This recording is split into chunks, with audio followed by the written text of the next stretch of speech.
This meeting is called to order. This is a meeting of the Lincoln Heights Council. The date is Thursday, May 19th. It is 6:09 p.m. I'm Sarah Clendenning, President of Lincoln Heights State Board of Council. With that, roll call, please. Secretary Sanchez. Sarah Clendenning. Present. Ben Wadsworth. Present. Vincent Chente Montalvo. Present. Fernanda Sanchez present. Nancy Soto. Present. Benny Madera. Present. Joanna Iraeta. Diana Tran. Present. Annalie Har. Present. Melanie Bolomo Shiflet. Didier Delizer. Present. Diego Zapata. Present. Richard Ortiz. Gil Arevalo. Present. Steve Lucero. Present. Selena Ortega. Present. Esmeralda Landeros. Esmeralda Landeros. Here. Sorry, no one was talking to me. We have quorum, we have 14. Thank you. So now we'll move on to item number 2, non-agenda public comment. Now, if there's anybody from the public who has a comment about something that's not on the agenda, you have 2 minutes to speak. Please raise your hand. *9. If you're on Okay. the- Caruso for mayor. Here we go. Please unmute yourself and state your name. Yes, that's right. So we did our research and we found the correct spelling for Rick Caruso. Now, he's endorsed by various factions that we don't approve of here, or non-humans such as Joseph Edward Buckets Jr. of Sicily, Italy. Who is that? He calls himself Joe Buscaino, but that's not his real name. And then on the other hand, we have soon to be hopefully indicted city attorney Mike Fuhrer endorsing Karen Bass. Goat Puppet was going to vote for Karen Bass, but not now. No, Karen Bass wants to get in bed with the FBI, and Goat Puppet doesn't do that. He doesn't go that way. I turn people into the FBI. I don't vote for people indicted by the FBI. But then on the other hand, we've done some further research. Why did Rick K.K. Caruso donate to FBI indicted Mitchell Englander's campaign for office? And why did Kevin James, running for city attorney, claiming that he's against corruption, also donate to Mitchell Englander, the convicted felon? This is what we need to know. And then finally, we noticed there was a debate on short notice last week, and Goat Puppet was, well, I was up in my farm eating vegetation and then taking a crap afterwards. That's what I do. I help prevent forest fires. And there was no vaccine requirement. So the question is, did Gil Edward Cedillo Jr. attend? And if he did, how come the city council meeting tomorrow is blocked unless you have a vaccine card and test? The city's going to hell, but Goat Puppet will be here to guide you through the darkness. That was beautiful. Okay, next caller. Vince? We have Xavier. Please state your name for the record. Hello, my name is Javier Cibaja, and this is a community announcement. A virtual community meeting will be held Thursday, June 2nd, 2022, from 5 p.m. to 7 p.m.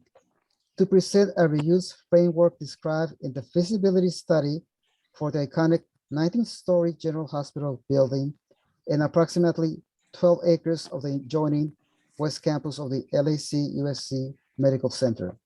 The community meeting is co-hosted by the Los Angeles County Chief Executive Office, the Office of the Los Angeles County Supervisor, Hilda L. Solis, and the Health Innovation Community Partnership.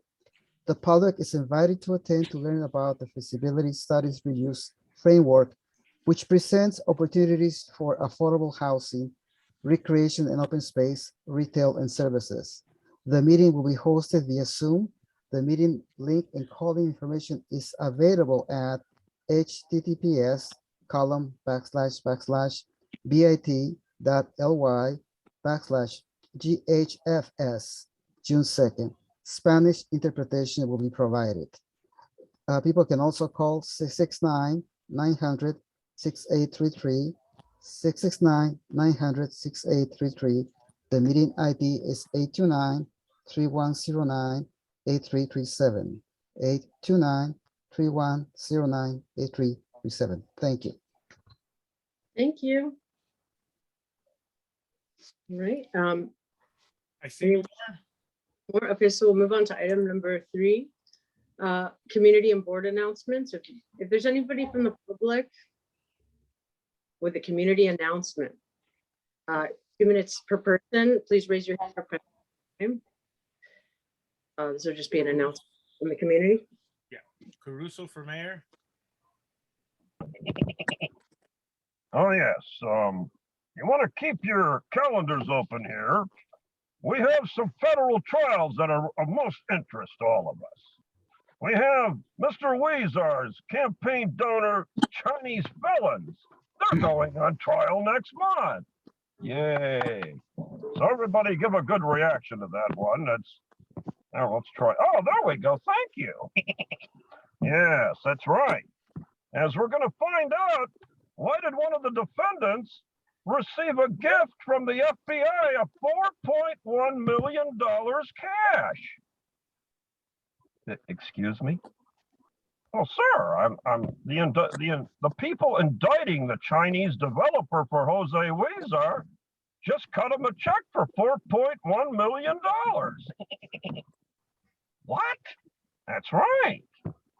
How many of you heard about that? Huh? Yes. Well, you'll have to tune into the trial.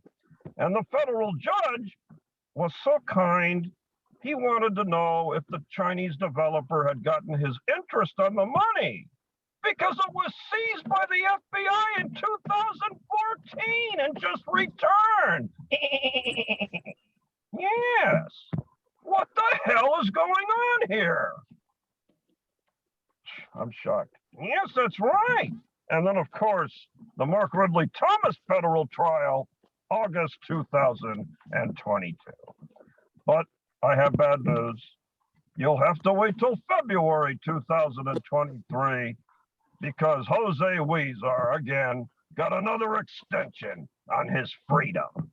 He'll be enjoying turkey dinner. He'll be enjoying stuffing and stuffing his fat fucking mouth instead of his pockets with his family. Free on bail for another year. That concludes the community report. Thank you. Thank you, Puppet. Any more? I see no more. Okay, so do we have any board member announcements? Board members? We have Benny. Hey, Benny. Hi, so good evening, everybody. So first of all, I want to announce that there's also Benny, we can't hear you. how about now? That's better. That's better. Okay. Yeah, so we endorsed the event. The Chinatown Community for Equitable Development is also putting on a CD1 town hall, candidate town hall between Eunice Hernandez and the incumbent. And that's happening this Saturday, May 21st at 4 p.m. Again, this Saturday, May 21st, 4 p.m. And the location is going to be the Chinese Consolidated School, which is at 816 Yale Street, LA, California. So again, Chinese Consolidated School, 816 Yale Street is the CD1 candidate forum. between Ulises Hernandez and the incumbent. And that'll be at 4 p.m. this Saturday, May 21st. We did unanimously endorse this event, and they want to know, how many of our leadership wants to go, so that they can, I guess, save the seats. Because the other thing also is that it's vax and mask required. So maybe I don't know if we want to do that offline and see who can make it. Okay. All right, well, privately. Oh, I can't talk. Benny? Yeah. Sorry. Well, maybe I'll shoot an email out and see Let's see. who can make it. We have the invite. So yeah, we'll put it on the website, okay? All right, awesome. All board members should have a flyer. So feel free to spread far and wide the event. As you know, Ulises Hernandez's opponent, the incumbent, did not show up to our candidate forum last Friday. So we'll see what happens with this one. Now, in terms of my second announcement, this is another event that we endorsed. Back in February, we had Sofia Quinones come on to tell us about a meeting/protest that would happen at the end of May. So this is an event basically about Mexican Americans and the World War II monument. And so they're trying to like remove it and or water it down. So there's a meeting/protest that's happening May the 30th. And let's see here. Yeah, at 10 a.m. It's going to be at 3300 Cesar Chavez Avenue, LA 9063. Again, May 30th, and that's going to be at 10 a.m. Public meeting/protest at 3300 Chavez Avenue, 9063, in regards to a Mexican American World War II monument that they want to remove and or water down. Yeah, that's it. Cinco Puntos, or Yes. Indiana and First, right? That's Or- right. Yeah. And then it's on Veterans Day, right? Correct, Vince? Veterans Day? Correct. And we wrote a community impact statement in support of the item. Thank you, Benny. I have a announcement. Yes, as I want to thank everybody for coming out to the town hall, the Lincoln Heights Neighborhood Council CD1 candidate forum at Lincoln High School. It was an amazing turnout, it was an amazing venue, amazing spot, right? As you know, the incumbent did not appear at that event. I don't want to get too much into details. Yeah, so there's a new CD1 candidate forum that's going to be the first one with all 3 candidates confirmed. It's at JEL CD1 candidate forum, Monday, May 23rd, 5 p.m. Zoom. Invited candidates, Elena, Lana, Cedillo, and Ulises Hernandez. Please RSVP, getting an email to info@m as in mom, mbc-education.com. So you have to send this RSVP email. And that will be on Zoom. Okay, that's my announcement. Okay, not seeing any more. Okay, so we're gonna move on to item number 4. Government reports. If We have, anybody, Sarah, we have one, Esmeralda.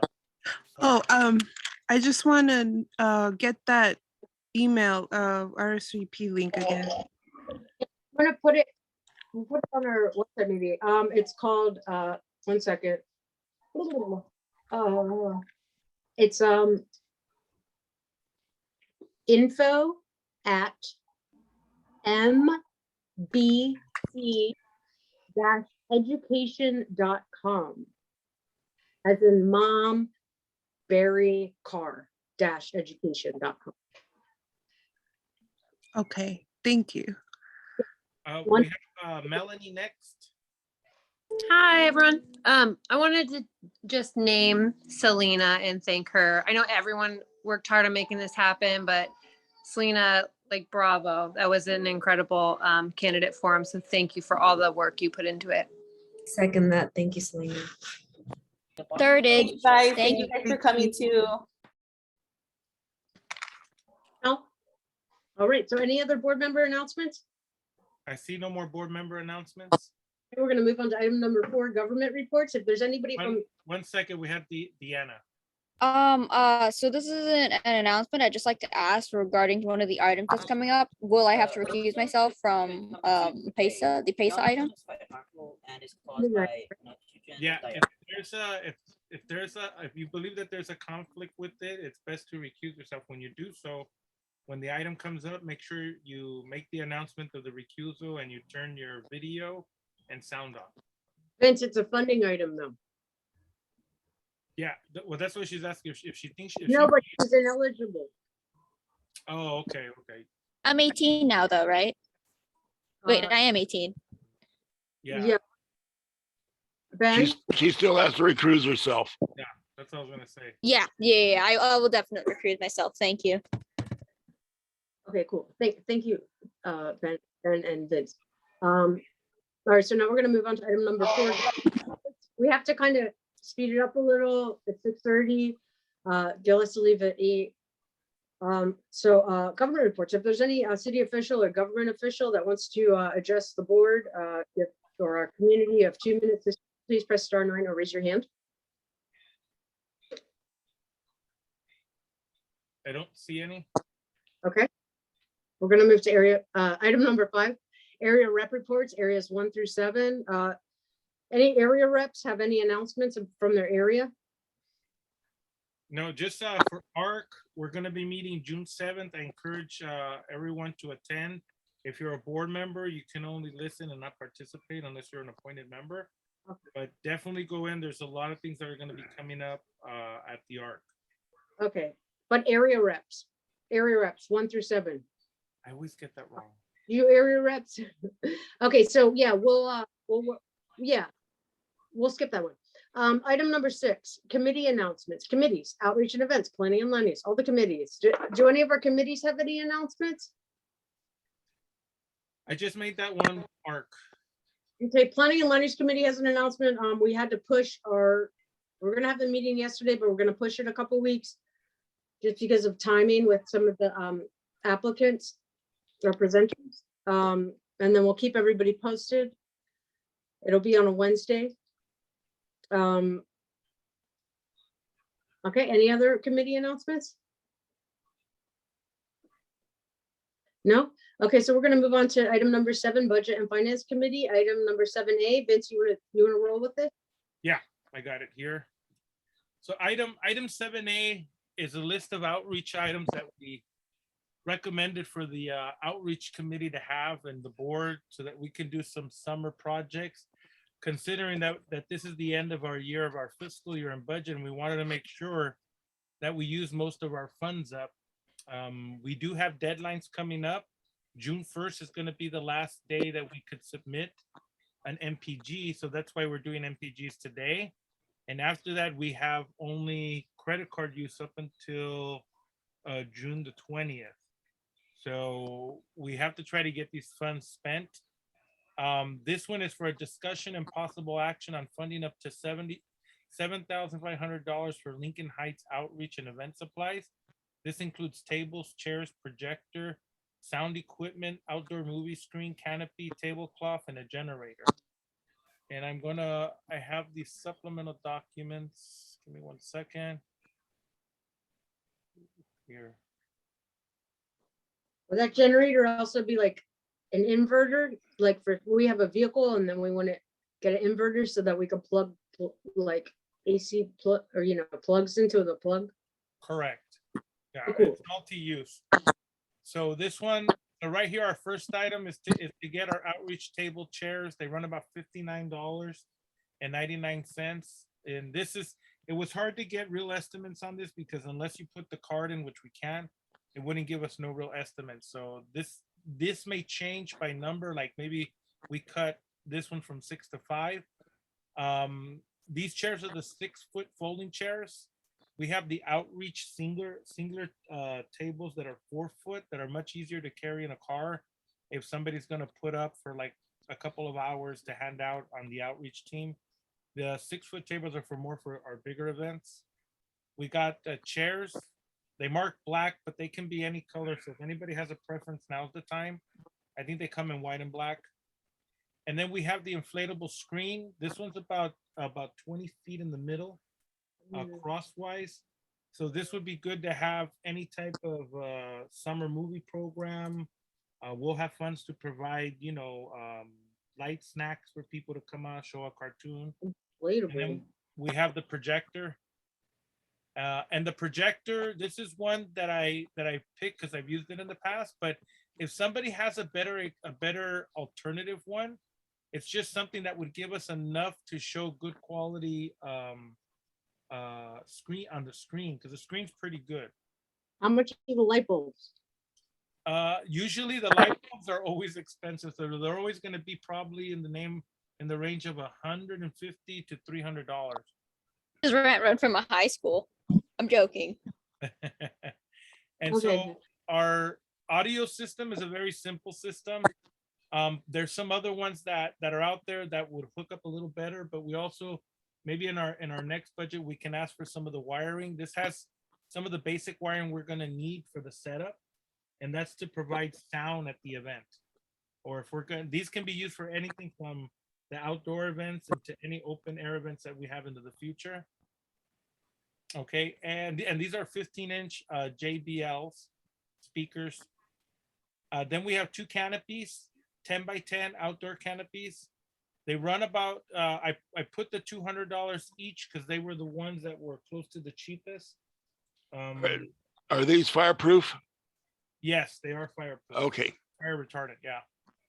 And so these ones are like, let's say in the middle, the cheaper ones were just, they're not made out of any thick metals.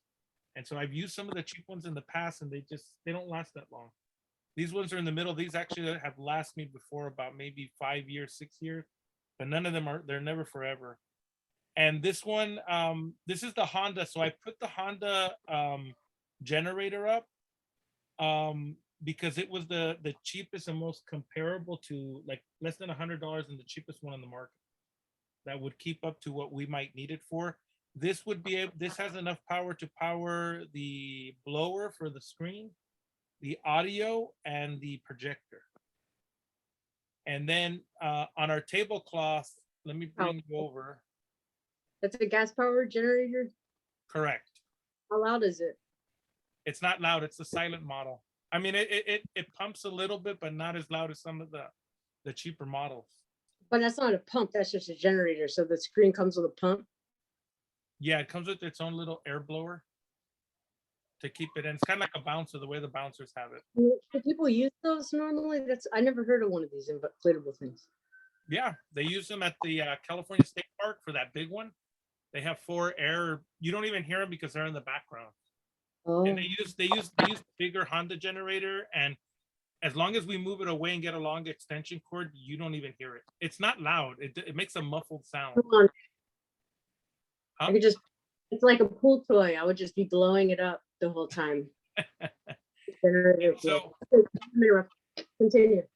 okay, and so this is something that I would take back. We would have time to look at, but these are the outreach tables cloths. So these would be printed with the logo, and I put this font on there, but we can use any font. There's several. So if somebody has a suggestion to make it pop more, I just put this on to go with the original design that we have on the logo. But it just says outreach team, the Lincoln Heights website, and then it would have like renters' rights or gentrification, something that would attract the people in the neighborhood to come and ask. They would come in 2 sizes. One is the 4 foot for the like pop-up outreach, And then our more ones that we probably would use the most are the 6-foot ones that would go up on the table. So about 2 of them.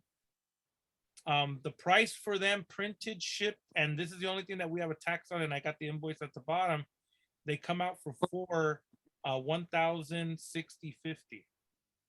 And so right now, we could probably look for somewhere cheaper in the neighborhood, preferably, but this is what Vista Prints charges Okay, at this time. So let me get back over here. So right now, because there's taxes that we're gonna need to calculate in here, and there may be some items that we might not be able to purchase so that we stay under the 7,500 mark. The grand total of everything right now is $7,279.35. And of course, if approved today, we cannot go past $7,500. So Then- whatever's left out, we can purchase in the next fiscal year. it would be like microphones, XLR plugs. Yeah, Correct, for plugs for the audio, all that peripheral stuff. correct. And if I can get it cheaper with the JBL at 1,500, I might be able to get the cords in there and maybe a few mics. Yeah, okay. I'd have to look at it because I was looking at a couple of different packages in different places. Yeah, okay, so so is that it, Vince? That's your presentation? That's it on that. And so we have this attaches a supplemental document on our website. So do we have any board member comments on this? Well, first of all, did he make it as a motion? Oh yeah, do we have a motion, please? Anybody want a motion a second? I'd like to make a motion to accept the funding up to $7,500 for Lincoln House outreach equipment. I'll second. Okay, Now we Any can board- open up for discussion. board member discussion? We have Diego. Thanks, Cynthia. Can everyone hear me?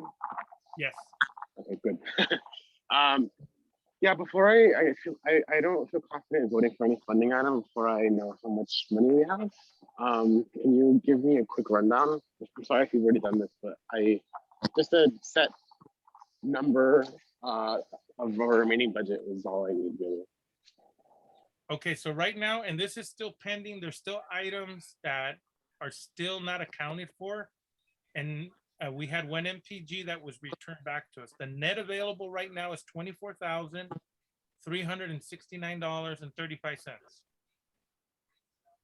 And so one of the things that I'm gonna bring up is that we take out $10,000 from that and allow it to roll over into our next fiscal year. So we're not in a hurry to purchase it or use it.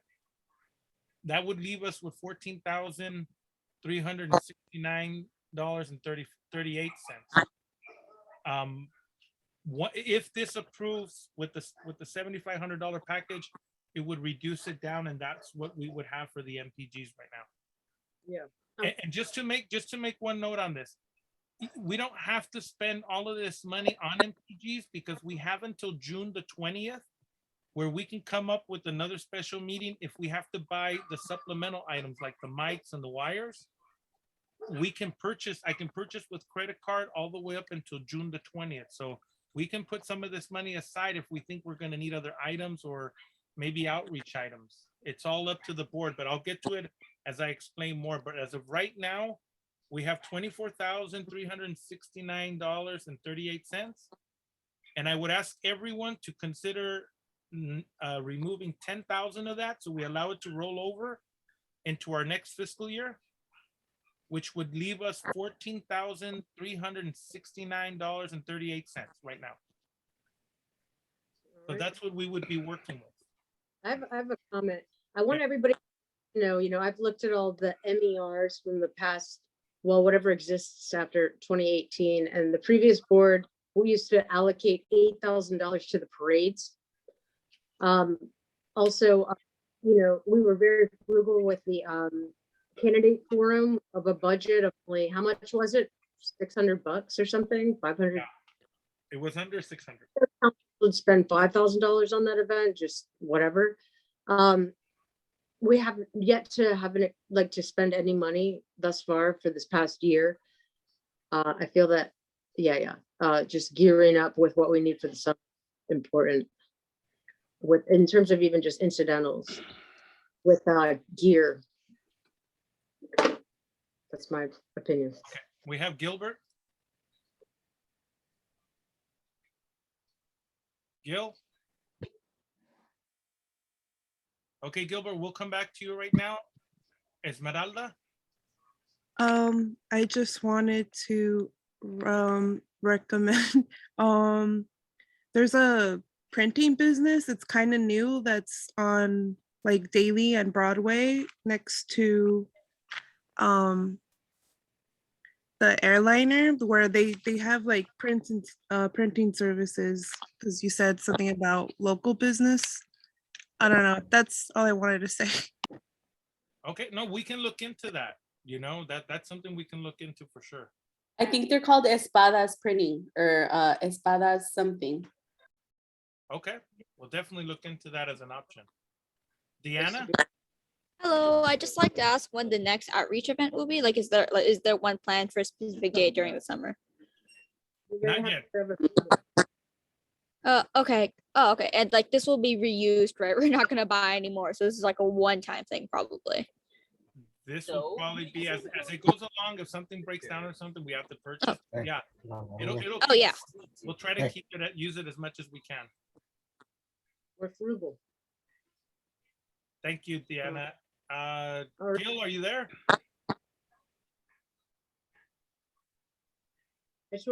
Yeah. Okay, hold on. We'll come back to you. Fernanda?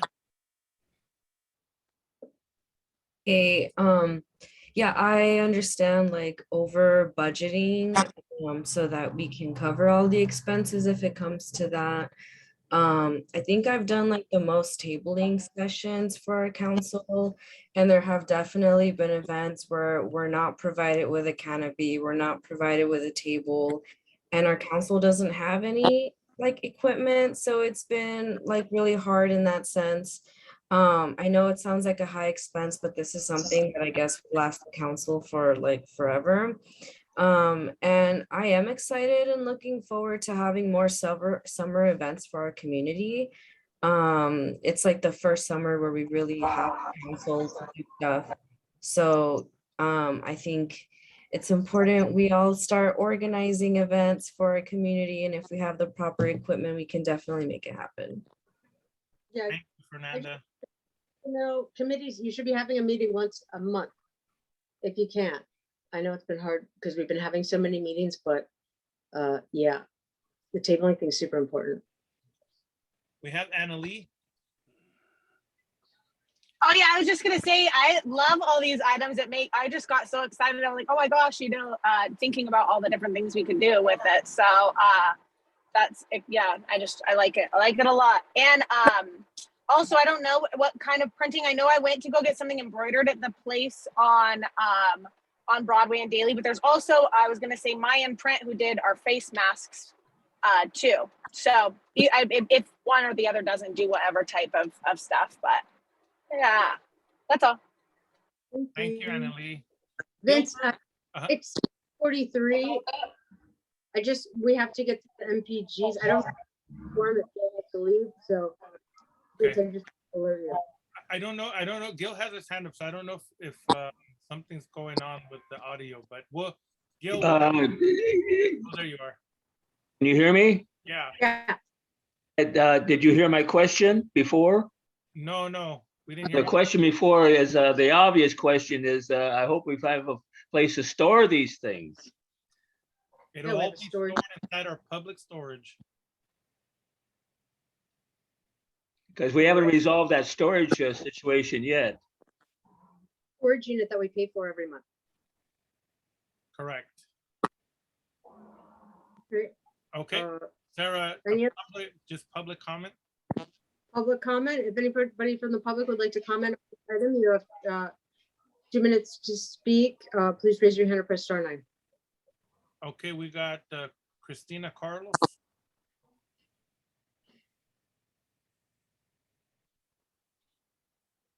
Hi, is this for community announcements?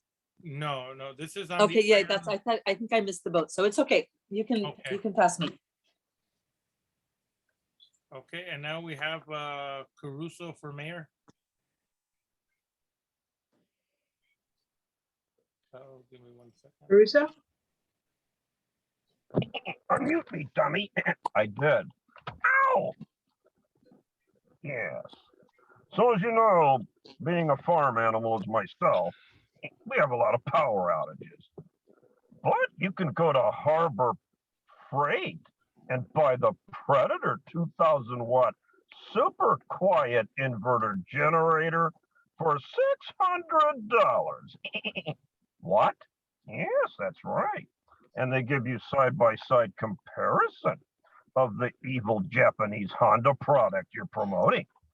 Home Depot has a Ryobi for $699 with 2300 watts. And then, of course, Sarah wants to go properly non-fuel. For $279, you can convert the Honda to a propane running generator with a conversion kit. Go puppet, causing mass confusion for everybody. I can't believe it. Okay. All right. Any other public comments? I don't see any. I'm gonna take this for a vote. Roll call, please. Okay. Secretary. This is a funding item. Fernie, do you want to do it? Okay. If you allow it, because I think budgeting items have to be the treasurer, but if you're okay with it, then yeah, I can do it. Yeah, I'll just listen in and fill out mine. Okay. Sarah? Hi. Ben? Yes. Vincent? Yes. 1 second. I need to pull up my roll call stuff. Fernanda? Yes. Benny? Yes. Diana? Yes. She has to recuse. She has to. Oh, you have to recuse yourself. Ineligible. Oh, wait, but aren't I He's 18? over I'm allowed 18. to do this, right? You're allowed. You just don't have the training. Oh, right. I still have to do the training. Alrighty. Oh, ineligible. Or We'll mark you as ineligible. Right. Benny?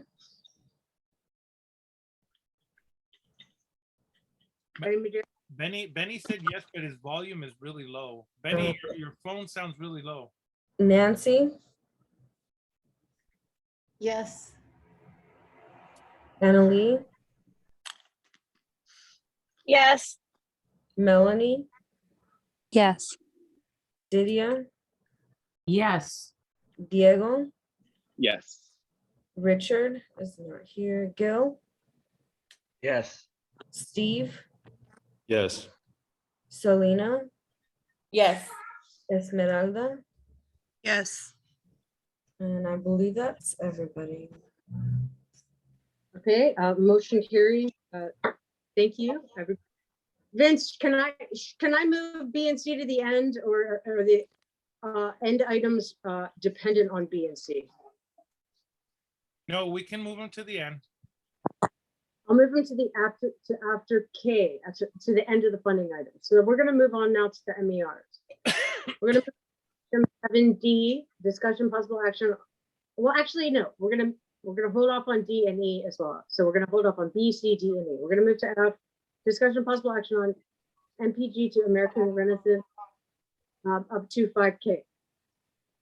Do we have an applicant on the horn?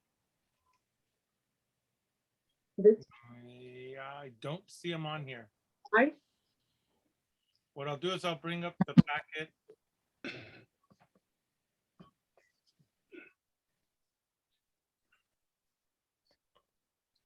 So one of the things, I'll bring it up on here because I don't see them that they're here. If you're here, raise your hand, Ty. I don't see them on my side.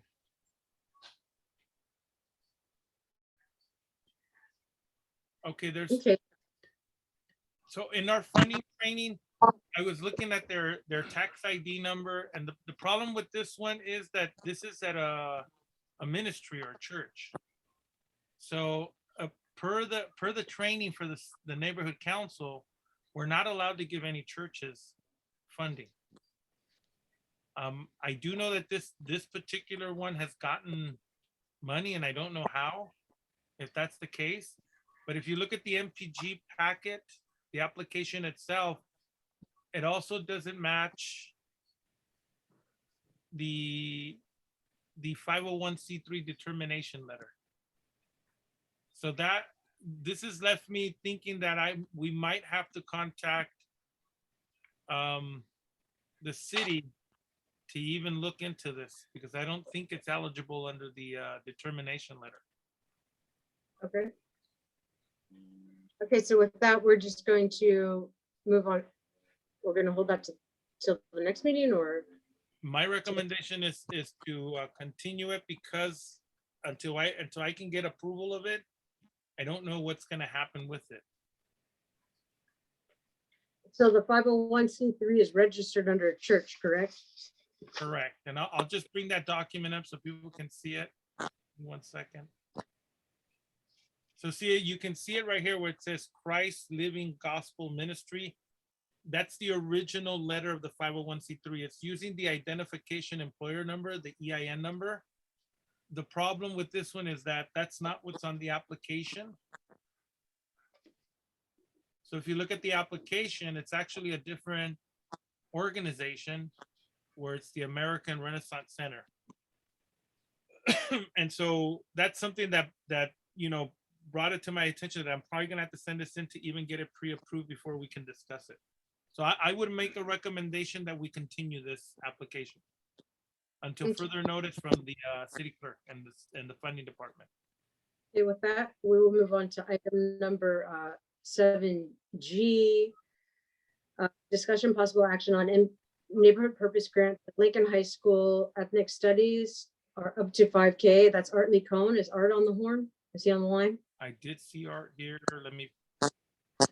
Okay. Art? Hello, can you hear me? Yes. Okay. So this is my first meeting. I'm not sure if I should wait to answer questions or just discuss my NPG application. If you can give us a presentation on what the MPG application's for, we can start there. And if the board members have any question, we can go on. Sure. Would this be audio or shared screen, or? I'm Art, sorry? If you have anything you want to share from your computer, we could do a shared screen too. Okay. Okay, thank you. Thank you, everybody. Well, my name is Arthur Licone. I teach at Lincoln High School. I've taught at Lincoln since 2006, and I teach ethnic studies, Spanish, life skills, and Mexican American studies.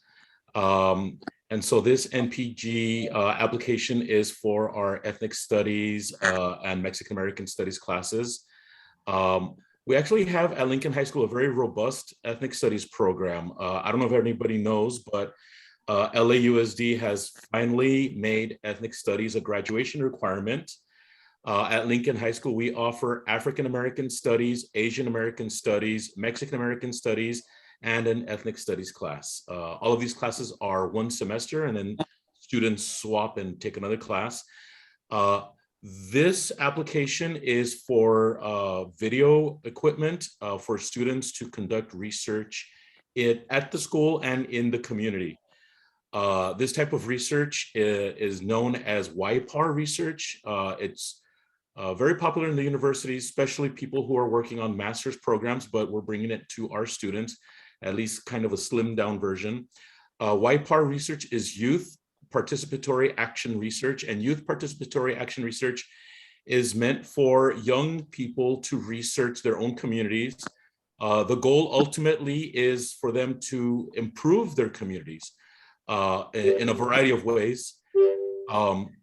One way is to show the strengths of their community, to push back against stereotypes, push back against negative ideas of the community. Obviously not just Lincoln Heights, right? This is an idea that works in many different areas. Another way that this research would work is for students to to give students a voice, to show what their reality is like, what their life is like, what are the struggles that they're facing in their community, and to bring attention to this, to raise awareness to citizens, to raise awareness to groups like the Neighborhood Council, and to raise awareness to politicians in general. We have been doing youth participatory action research in my classes, and I would gladly share, clips if anybody would like to see some of the different research projects that my students have done. But they've done things on, for example, the art in the community. We had students who interviewed the East Los streetscapers in front of their murals, the one on Daly, also the one that's over across the street from Bravo High School. We've had students create a research documentary in Los Angeles revitalization plan, and they interviewed a variety of people that were involved with the revitalization plan. That was actually our first research project. They've interviewed artists in the community. So we've had students do interviews over at Las Fotos. They've done interviews with people such as Art Mesa, who does a Chicano photography. And so this NPG application is for 3 cameras with a microphone and a tripod stand for each one. One Mavic, sorry, not Mavic, DJI Mini. So I know my application, I accidentally included the word Mavic. There's many different types of drones, and this is just a Mini. It's not a Mavic. Thank you, I see you're pulling it up. And the last item is an editing laptop computer. So currently at Lincoln High School, we have one drone, which is a older model. It's a Phantom 3 drone, which is very challenging for the students to use. They have to install propellers every time they use a drone, and they have to use a dedicated phone, meaning that the teacher would have to lend out the phone, or otherwise the students have to log in every time they use a drone to get aerial footage. We've used this drone, the current drone that we have, our old drone, we've used it to shoot footage at Chinatown. We did a little documentary about Sadao Munamori, who's buried over at Evergreen Cemetery, to get footage of Union Station. Union Station was actually the location of the original Chinatown before that community was displaced in a similar way that happened in Chavez Ravine. And on campus. So we've trained students to use this old drone on campus. We filmed graduation a couple of years ago. So we do have a drone, but we need to update. A mini drone that I have listed here is something that fits in your pocket. It does not need FAA registration because it is below the weight requirement. So it's something that's very small, very simple for students to use. It fits in your pocket. It's a little bit bigger than a cell phone. The GoPros were suggested by myself. I'm requesting to purchase GoPros because they're shockproof, they're waterproof. And when you're handing cameras to students, you want to have that confidence that you're going to receive the equipment back and it's still going to be in working order, whether there was rain or so a couple of years ago, we had a group of students that created a documentary about the strike.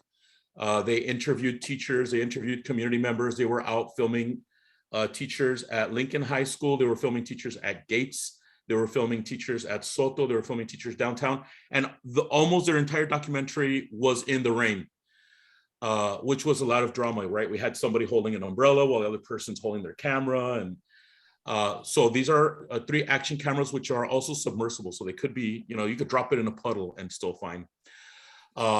Finally, the last item, the MacBook Pro for editing.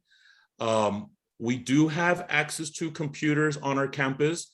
Unfortunately, the most powerful computers we have are desktop computers, meaning that a student can only edit in a certain room at a certain time.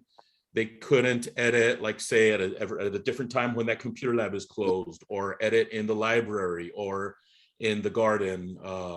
So this is a computer that's appropriate. I mean, although my personal preference in my personal life, I prefer PC computers for gaming, but when it comes to editing, MacBook Pro is very simple, a very powerful tool for students. So in summary, this grant is to give voice to our students to explore their community, to share their community, and to raise awareness about issues in our community. Good. Thank you. Thank you. Does anybody have any questions for me? Well, first before we get into the questions or anything, I'm gonna make a motion to approve the $5,000 neighborhood purpose grant for the Lincoln Heights High School Ethnic Studies. Is there a second? Second that. Who was that? Steve? Steve Lucero. Okay, Steve. And then Sarah, we can open it up to board member comment and then public comment. Okay, so maybe I'll open up to public comment first. Are there any public comments on this item? We have one. Let me just put the timer on. Okay, Caruso for mayor. Yes, that's right. And Goat Puppet one time visited the Evergreen Cemetery. Oh, I remember that. Yes, that's right.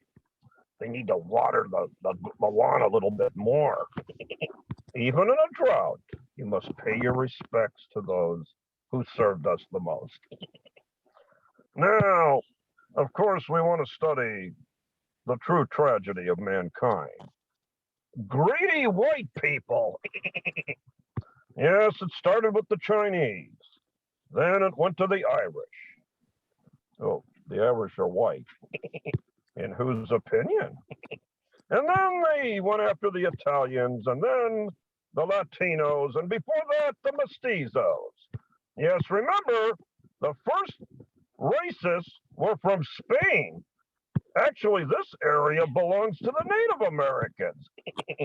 So we need to put that in. White people are demons. Thank you. But they dress well. Yes. Okay, Sarah, that's the end of public comment. Any board member questions or comments on this item 7G? Fernanda? Hi, Art. I think this is awesome. Just really interested in terms of like the research and how that's going to be integrated into the curriculum. Like, is that going to be like a required project to pass the class, or like, how is the research going to be presented? Will it be presented class-wide or school-wide? Just that kind of stuff.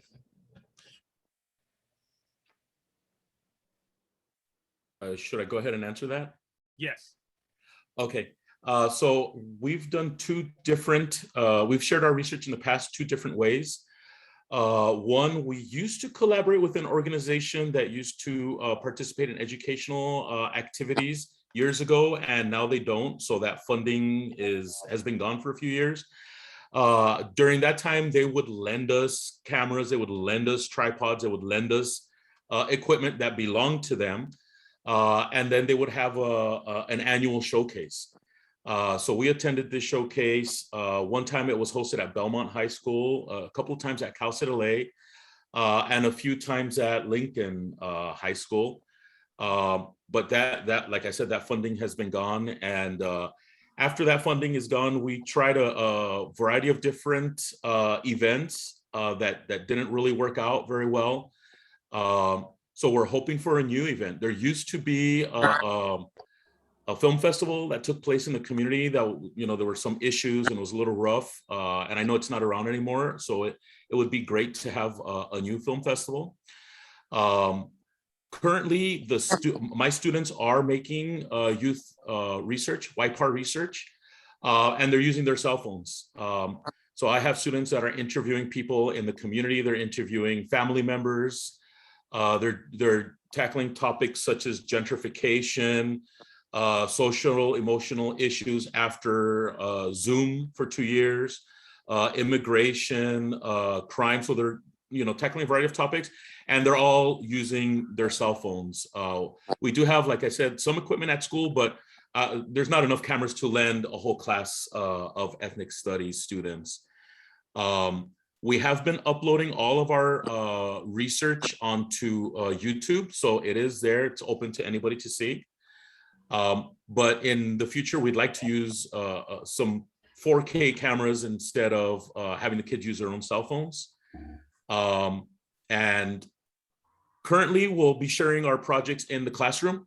It would be great to have our students share their projects one day on, hopefully, apparently your new inflatable screen with big speakers. It sounds to me like maybe Lincoln Heights needs a new outdoor film festival, outdoor student film festival. If that's ever the case, sign us up. We want to be first on the list. Thank you, Arthur. And that's for sure. I think that's one of the reasons why we wanted to get this, because it's so unique for it. Fernie, your speaker's on. We didn't hear you. No, that's fine. Okay.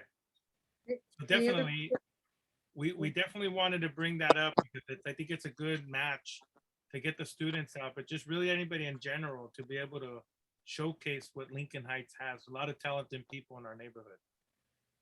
Yeah. Oh, Can I go make ahead. it? It's like with these MPG funds, it's supposed to go towards the community, accessible to all pretty much. So like prior MPG applicants taking gear possibly purchased with these MPG funds events. So like with these, say the ethnic studies program gets the year, right? Like say next year, could they just give it to like a school if they wanted to have? Or like, does it have to stay in Lincoln Heights? Is that what I'm saying? Or is it after they get it, they can just do whatever they want? The gear, right? Yeah. Yeah, that's gonna stay within the school, and then the school determines what happens to it. Okay. Since it's the school is the co-signer, right? Correct. Usually what happens is stay in, but like any other material that's ever dispersed out, sometimes cameras need maintenance. That's not, remember, none of the stuff that we're giving today, do the schools have budgets for it, And that's always been one of the big problems, is sometimes these things need to go get maintenance. Art mentioned about the kids sometimes dropping them and they may need repair. So their use is important, but also there's not always a lot of funding for it. But yeah, it could move. If whatever we donate to someone, it becomes the organization's property now, not property of the council anymore. Okay. So any other board member questions? We have Gil.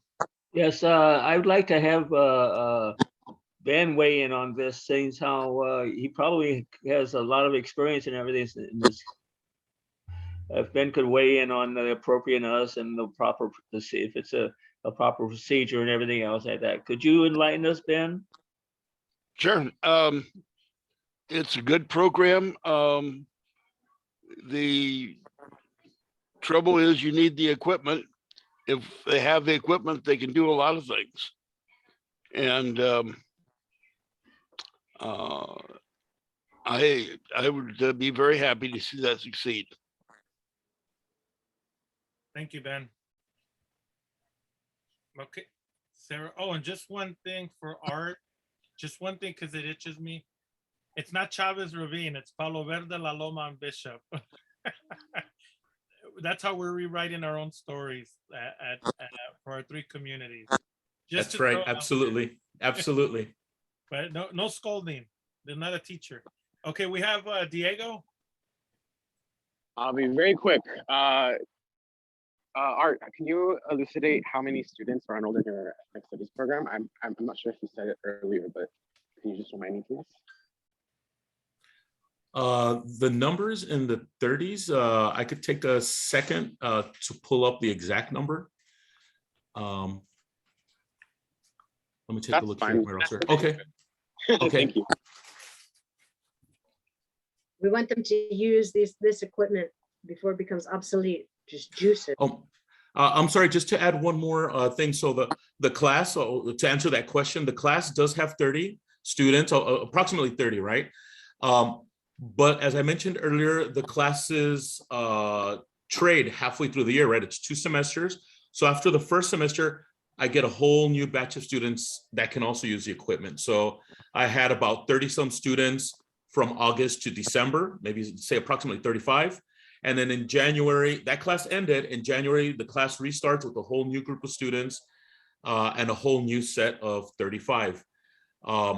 Also, although I'm the one who's putting in this application, I do work closely with my colleagues in this ethnic studies program. So in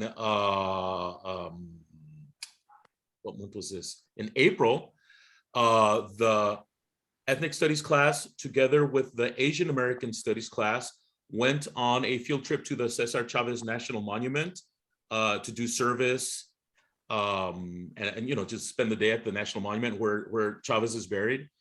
So we had the two classes go together. Next week, we have the ethnic studies class and the African American studies classes are both going together with the LA Conservancy for a tour of downtown LA, including a stop at the Biddy Memorial Wall. I don't know if anybody's familiar with Biddy Mason or the story of Biddy Mason, but we'll be visiting Angel's Flight, the Biddy Mason Memorial Wall, etc. So again, although I'm the one who's putting in the application, this equipment will be shared with students in my own classes, but also African American studies and Asian American studies as teachers put in the request for what, you know, what their needs are at the time. Thank you, Art. Okay, I don't see any more hands, Sarah. We did public comment already and board member comment. Yeah, so we're gonna move to a roll call vote. We have just to reiterate, the first and second, it was first by Vince, second by who? Steve. Steve. Okay. Secretary Sanchez, roll call, please. Sure, 1 second. Sarah, Aye. Ben, Yes. Chente, Yes. Fernanda, yes. Nancy, Yes. Benny, Yes. Diana, Should I recuse myself because Lincoln's my rival technically? Yes.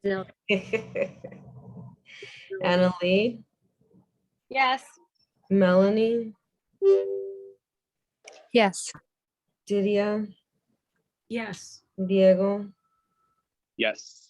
Gil, Yes. Steve, Yes. Selena, Yes. Esmeralda. Yes. Benny and Nancy, did you get them?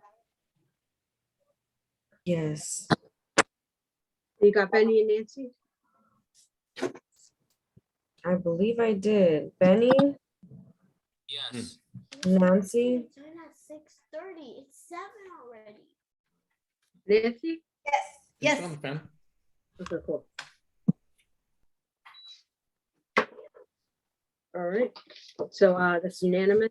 You were supposed to be done at 6:30. It's already 7. All right, so, can we tally the votes, Vince, or can we just move on since it was unanimous? Yeah, motion carries, motion passes. Congratulations, Art. I'll be getting in touch with you soon. Thank you. Thank you very much. Thank you, everybody. All right, so now we're gonna move on to item H, discussion of action on MP neighborhood purpose grant to New Familia for up to 5K. That's Christina Carlos.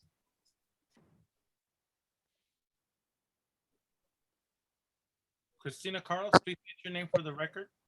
Okay, there I am. Christina Carlos from New Familia Health Support Services. Am I off? I'm not, I don't know why, but I can't see how to put my camera on. Oh, There should be a little button at the bottom near the mic. And it'll have a little. You know, I'm on my iPad because it has all my pictures in it and I wanted to share some of my pictures and could you send Christina a share screen prompt, Vince? Maybe join as panelist. Yeah, it might be easier if you join as a panelist. Okay.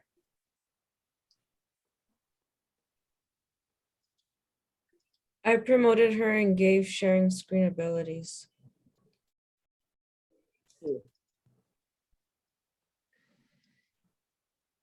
Christina, you're muted. Okay, there I am. Are we good? Hey.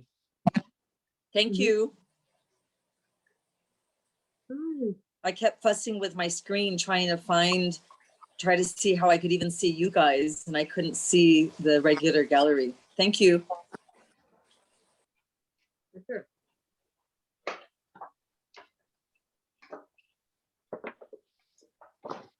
So I know you might have a few questions as well, because we're using a fiscal sponsor. We're in the process of applying for our nonprofit status, our 501c3, and one of our primary partners, Breastfeed LA, graciously shared their 501c3, their IRS letter with us, so that we could apply for the grant. So the information, and they're called in the 501c3 letter, it says breastfeeding, or the LA Task Force, Breastfeeding Task Force, because that was their initial name. Now they're called Breastfeed LA. I know it doesn't say it on the letter, so it looks kind of confusing. That was their original name. Yeah, they changed at some point. And I sent that as a separate email because I forgot to add it in. I'm sorry. It was the one following this right after. Yeah, and the one thing that I'm looking at on it is that I can't make these any bigger because they were just pictures, the MPG. Yeah, I know. I told you I had trouble. We sent the scanner wouldn't scan, so I had to do them. It was awful. It was so stressful. So I'm gonna assume that that's the reason I'm looking at right now, because I couldn't find them on the website and they're not posted. So I don't know if that might be an issue. They didn't go up because I think they couldn't pull them off.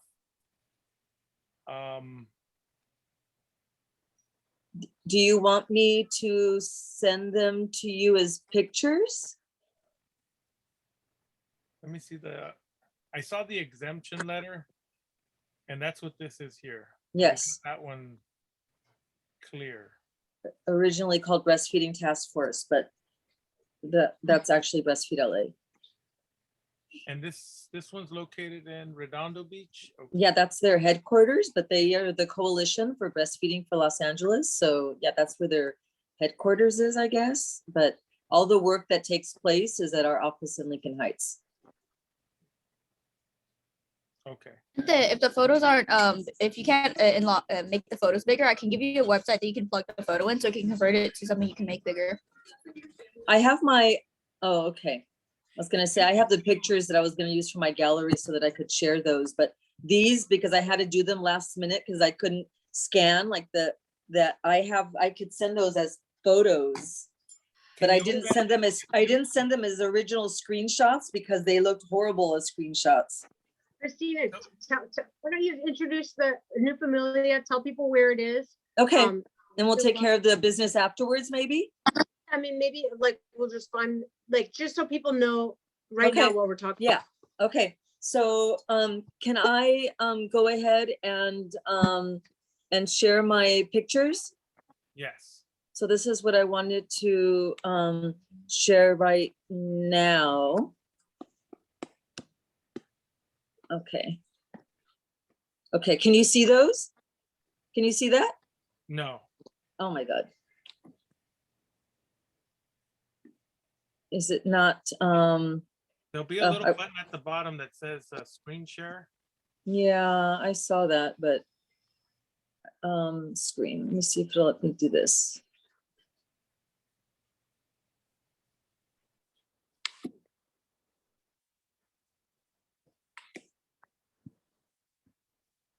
Okay, can you see that now?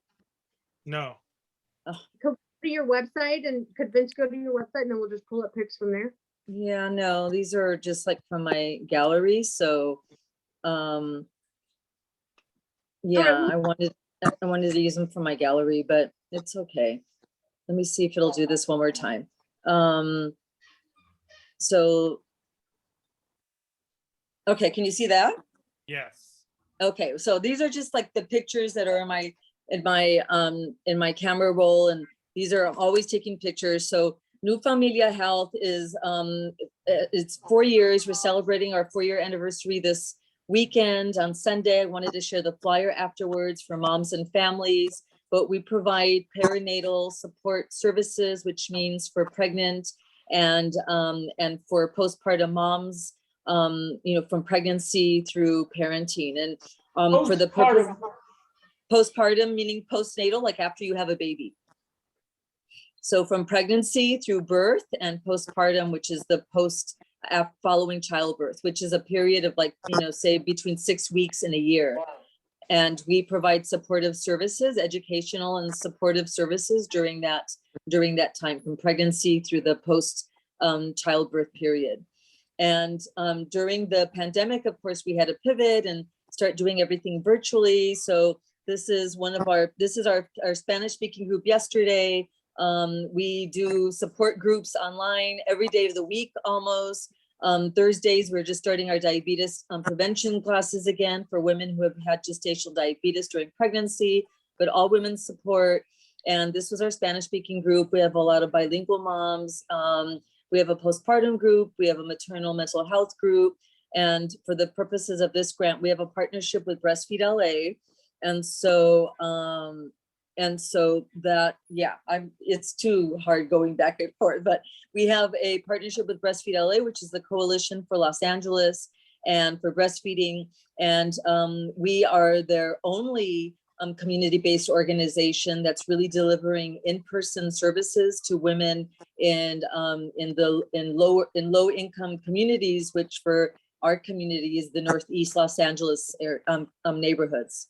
Do you have a question? 1 second, Sarah, I wanted to bring this up because everyone had questions about the budget, right? Uh-huh. So what I'm gonna do right now is just give you guys an idea. We approved the 7,500 and we just approved the 5,000 for the ethnic studies, right? So Yeah. let me just bring up the screen real fast. Give me 1 I second. mean, we have funds allocated for all of our MPGs anyway. It would be inequitable to be taking each one and then the amount reduces and reduces, and then it's like. Well, it's just to keep people in perspective. Like here, we have the 24,369.38. Okay, so we're taking the $10,000 out for rollover, right? Give me 1 second. 24,369.38.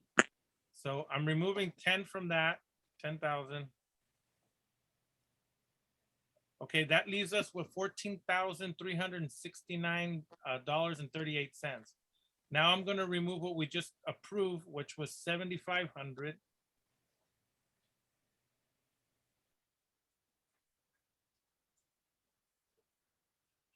Give me 1 second. Wait, are you taking off the 7,500 and 5,000 from the 14,000? Correct. Because this is not like I feel like for MPGs, it's like they should be heard as a pool and then we vote, because if you're taking each one and then the amount reduces, it's not fair. Well, the problem is we already approved 5,000, so we can't go back and undo that.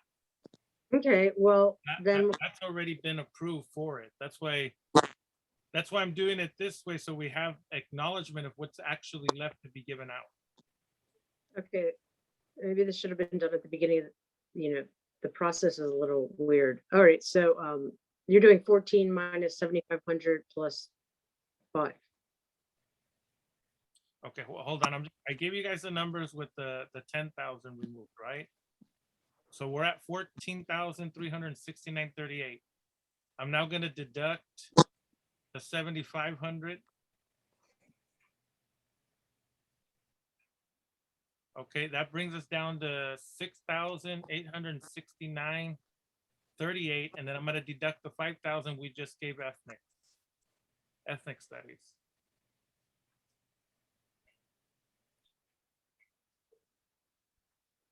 So right now we have $1,869.38 for the NPGs that are coming up. That's not fair. Is there a way to move funds so that everybody has? Does anybody else want to talk about this? I mean, is it common for, I mean, I'm sure it's common for the funds to run out eventually, right? NPGs are heard as a group, and then you go and you objectively vote for whichever one within that, within that group, or whatever ones you want. So we've been hearing them consecutively and then taking action on each one, so the amount just keeps reducing and reducing, so that it's unfair that for instance, even just the ordering of these MPG applicants isn't even by when we receive the applications. That's Well, how we we did- did last year.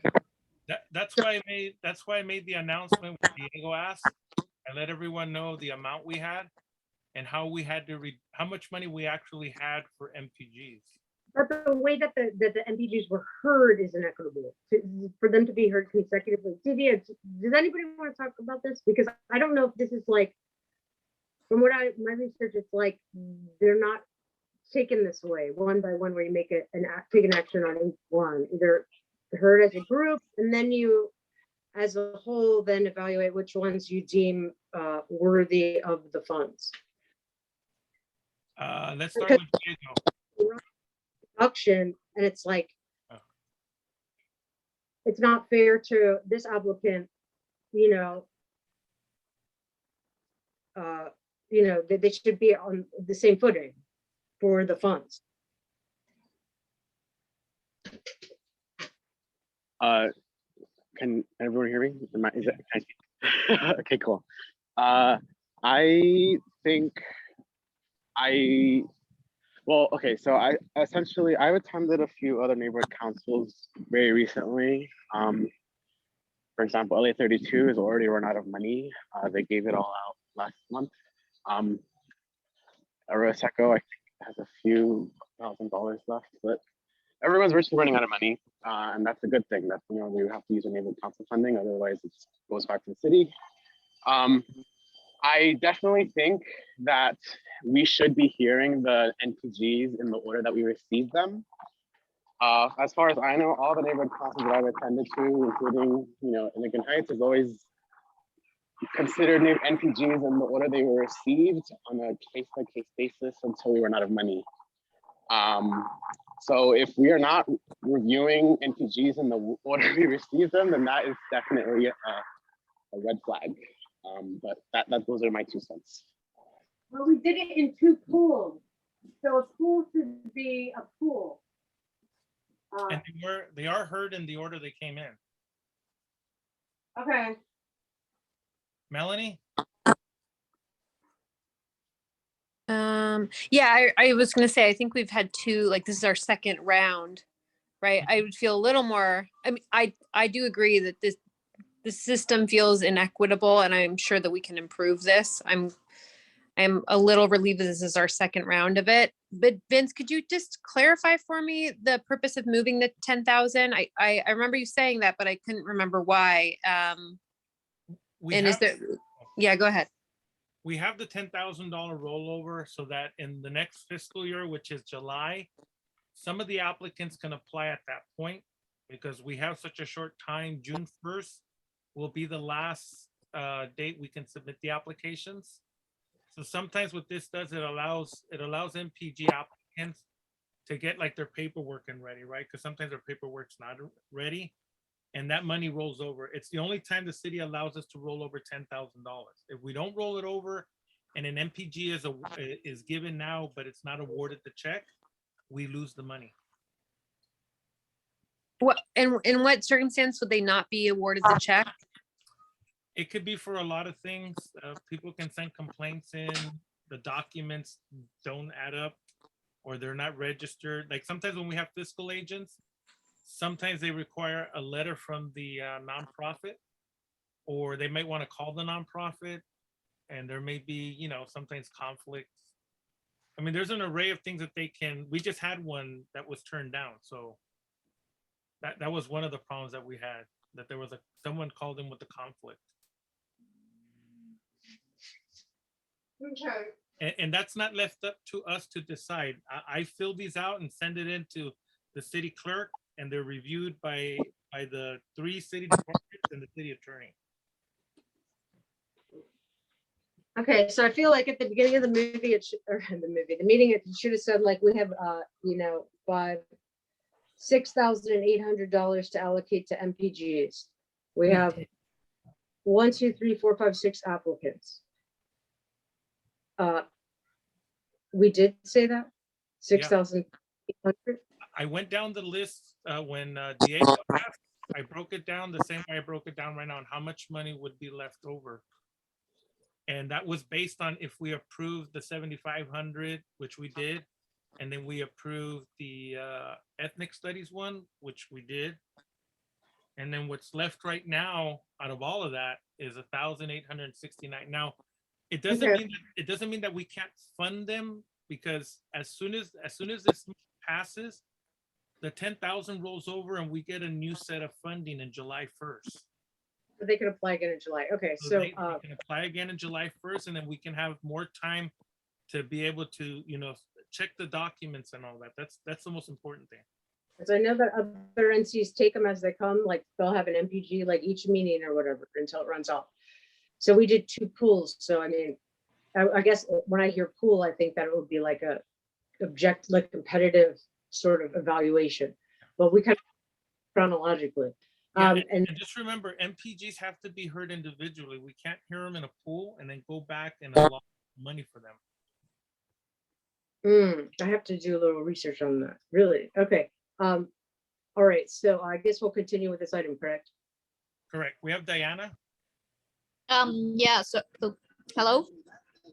Hello, we hear you. Okay, thanks. So we did it all chronologically, right? Because I remember somebody saying in the beginning that it wasn't chronologically. They're chronologically as they came into us. Yeah. Okay. So what happens, say we award the rest we have to, I think it was Breastfeed LA. Does that mean that all the other NPG roll over to after July 1st? They have to resubmit in the next cycle of MPGs when we have them in July or whatever date we set. And then there's a new set. There's the 10,000 from this budget, and then there's an additional $32,000. Can you guys turn off the microphone? Sarah, could you repeat that? Can everybody turn off the microphones? They're not too much noise. All right. So Christina, were you done presenting? Because I just know New Familia is on Broadway in the de Blasio building across from Leach's Flowers on the 2nd floor. Christina? Yes, that It's is us. open, community, actual like brick and mortar place. Yes.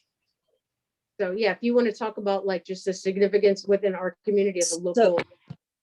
So, well, first I just wanted to bring up, I came to the last meeting and I know that at the last meeting it was brought up because there were so many applicants that there was a movement or a decision to reduce the amount that applicants were applying for. So that way it was more equitable, I guess, and that more funds could go out or more applicants could be approved to receive funds. And so I kind of just remembered that being a topic of discussion, like maybe instead of everyone applying for 5,000, which I'm sure everyone would like to, that they were reducing it down to 2,500. That's why I applied for 2,500, because I thought that way there would be more of a chance of being approved.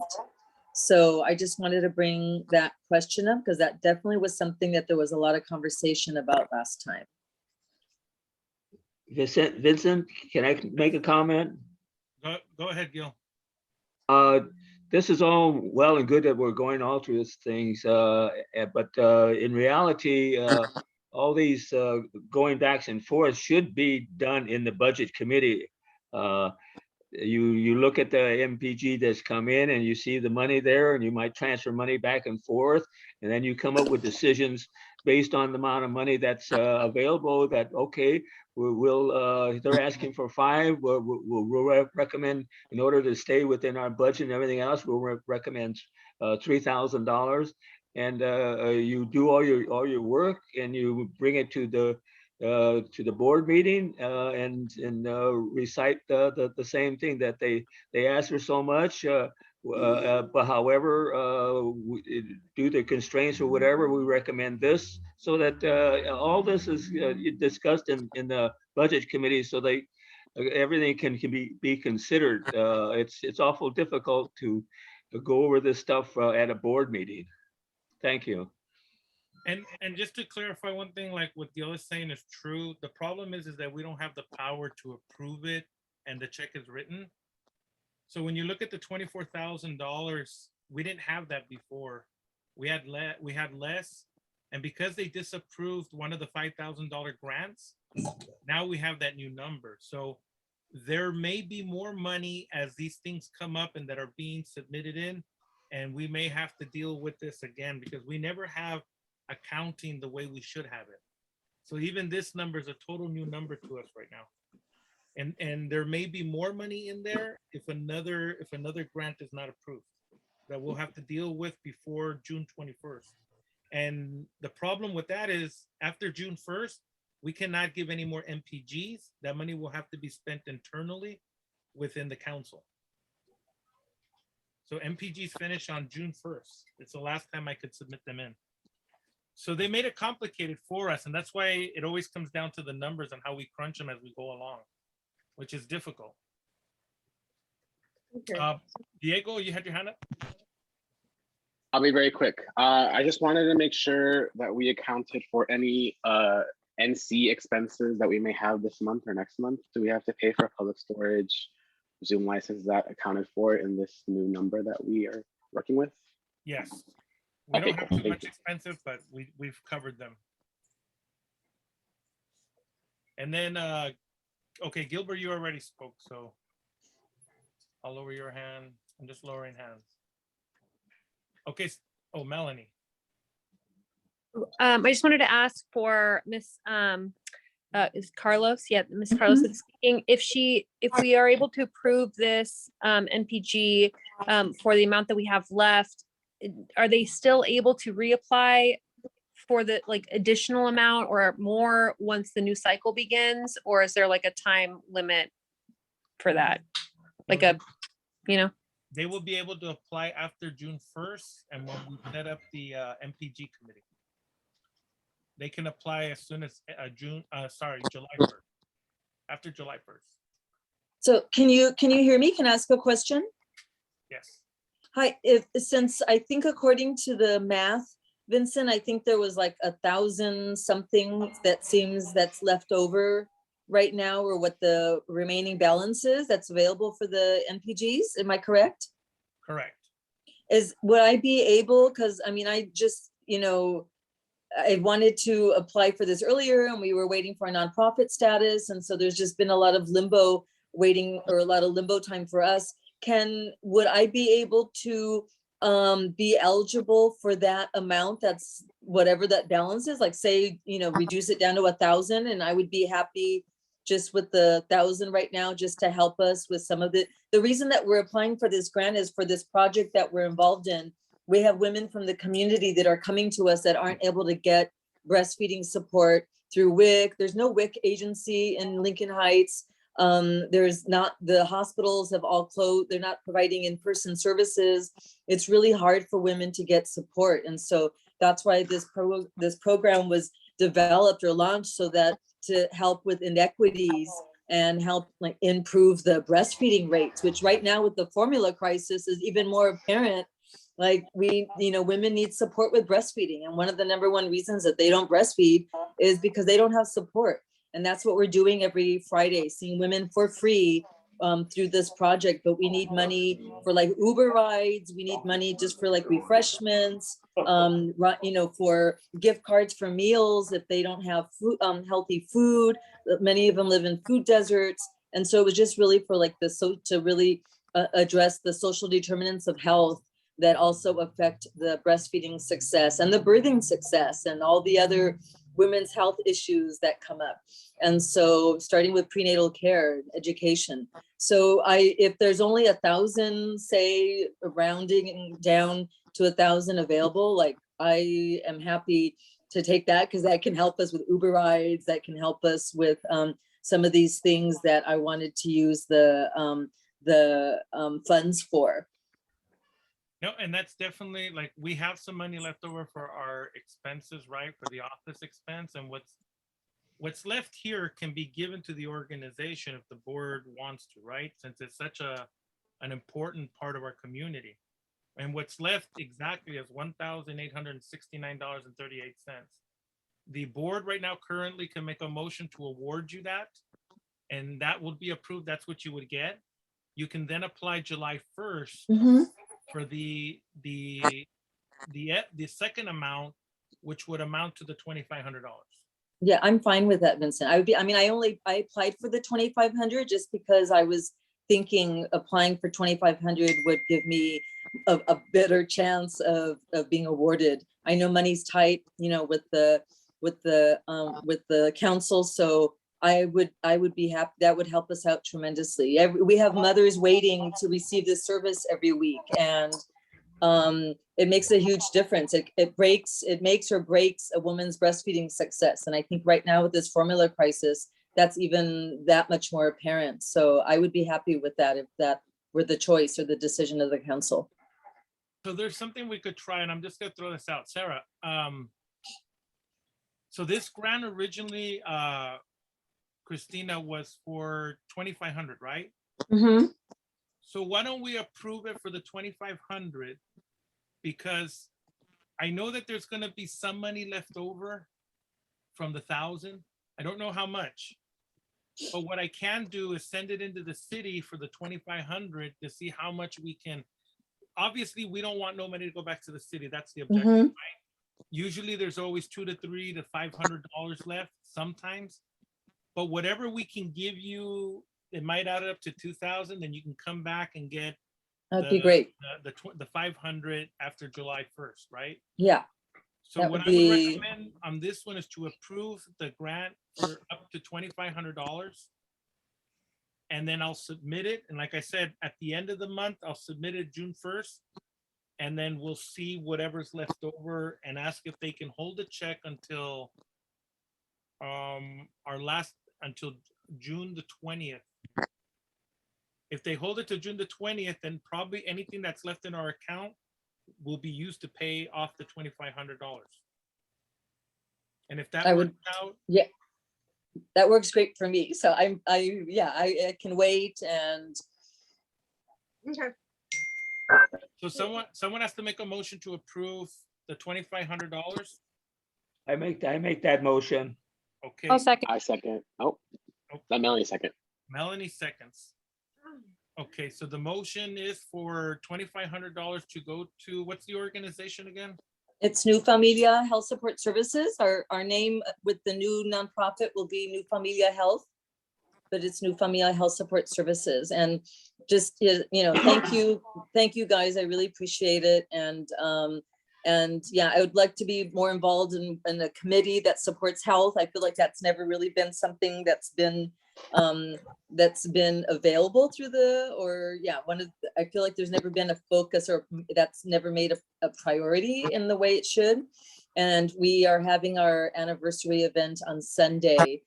And, you know, I would love for any of you to come and be present with us. One of our moms is doing a cacao ceremony, like a ceremonia de cacao. And we're having an Aztec Tolteca style happening. A lot of families and community members supporting us. So whoever can come, I can send the flyer. I already did send the flyer, I think, and you can post it through your Lincoln Heights social media. Would love to see you. Yeah, I just want to say, like, Christina has been on like pretty much all of our meetings this past year. Well, I try. Yeah, you're always there, and we've never met, but like I see your sign there at the De Blasio building, right? Yes, beautiful building. I love our building. And everyone who comes to our office just loves our office. They feel so at home, and that's been really important, especially when you look at some of like where our families come from and it's overcrowded, or, oh my God, the situations. And so they come to our office and they feel like they're at home. So again, if you ever need a place for meetings or anything like that, a training, like our office is always open to the community. So, you know, please let us know. I have a question. So New Familia, they wouldn't shame any mother that would use formula, right? Oh, Like, no, just to be no. clear? In fact, we do education around formula feeding because there's a lot of also misinformation and women who just don't know. So no, we do a lot of women who don't breastfeed. It's actually because for lack of education or support. So we know that. We don't judge and we don't shame. We support because we know what it's like. Okay, Sarah, we have the motion is live on it, and we need if that's done with board member comment, we need to do public comment. I just wanted to say thank you for your work. Sorry, I Oh no, got that's all. interrupted earlier. No, does Thank anybody else you. on the board have anything to say before we close board member comment? Not seeing any. Sarah, we open it up to public. Okay, any public comments We have on this item? Caruso. Here, raise your hand. Oh, hold on, we got one more here. Anna Lee. Oh, Oh yeah, I mean, I wanted to echo Selena and saying thank you for your work, and also thank you for coming to our meetings and being involved. And also, the whole shindig on Sunday sounds really cool. oh, thank you. I hope you guys can post the, I hope that- I'm not very, I have to figure out like a better system of how to be able to share information with you guys, because I would just love for our information and our flyers and our posts and the Chi-Chi Lounge that we do every Friday. Like I just, we have run support groups that are well attended, like every night of the week, so every day. So I would love to be able to share that more with the community, and need to figure out how to do that more regularly or systematically. Yeah, So totally. please Maybe we could come. help you with like outreach, Yes, that would be awesome. I would really, I feel it with everything being virtual. It's just really hard not having like in-person meetings in that way. So I would love even maybe to set up a meeting or something with you all, come to the office, whatever. But yes, come on Sunday, 10 to 2. The ceremony Awesome. starts at 10:30. So please join. Thank you. Okay, now we'll open it up to public comment. Caruso for mayor. That's right.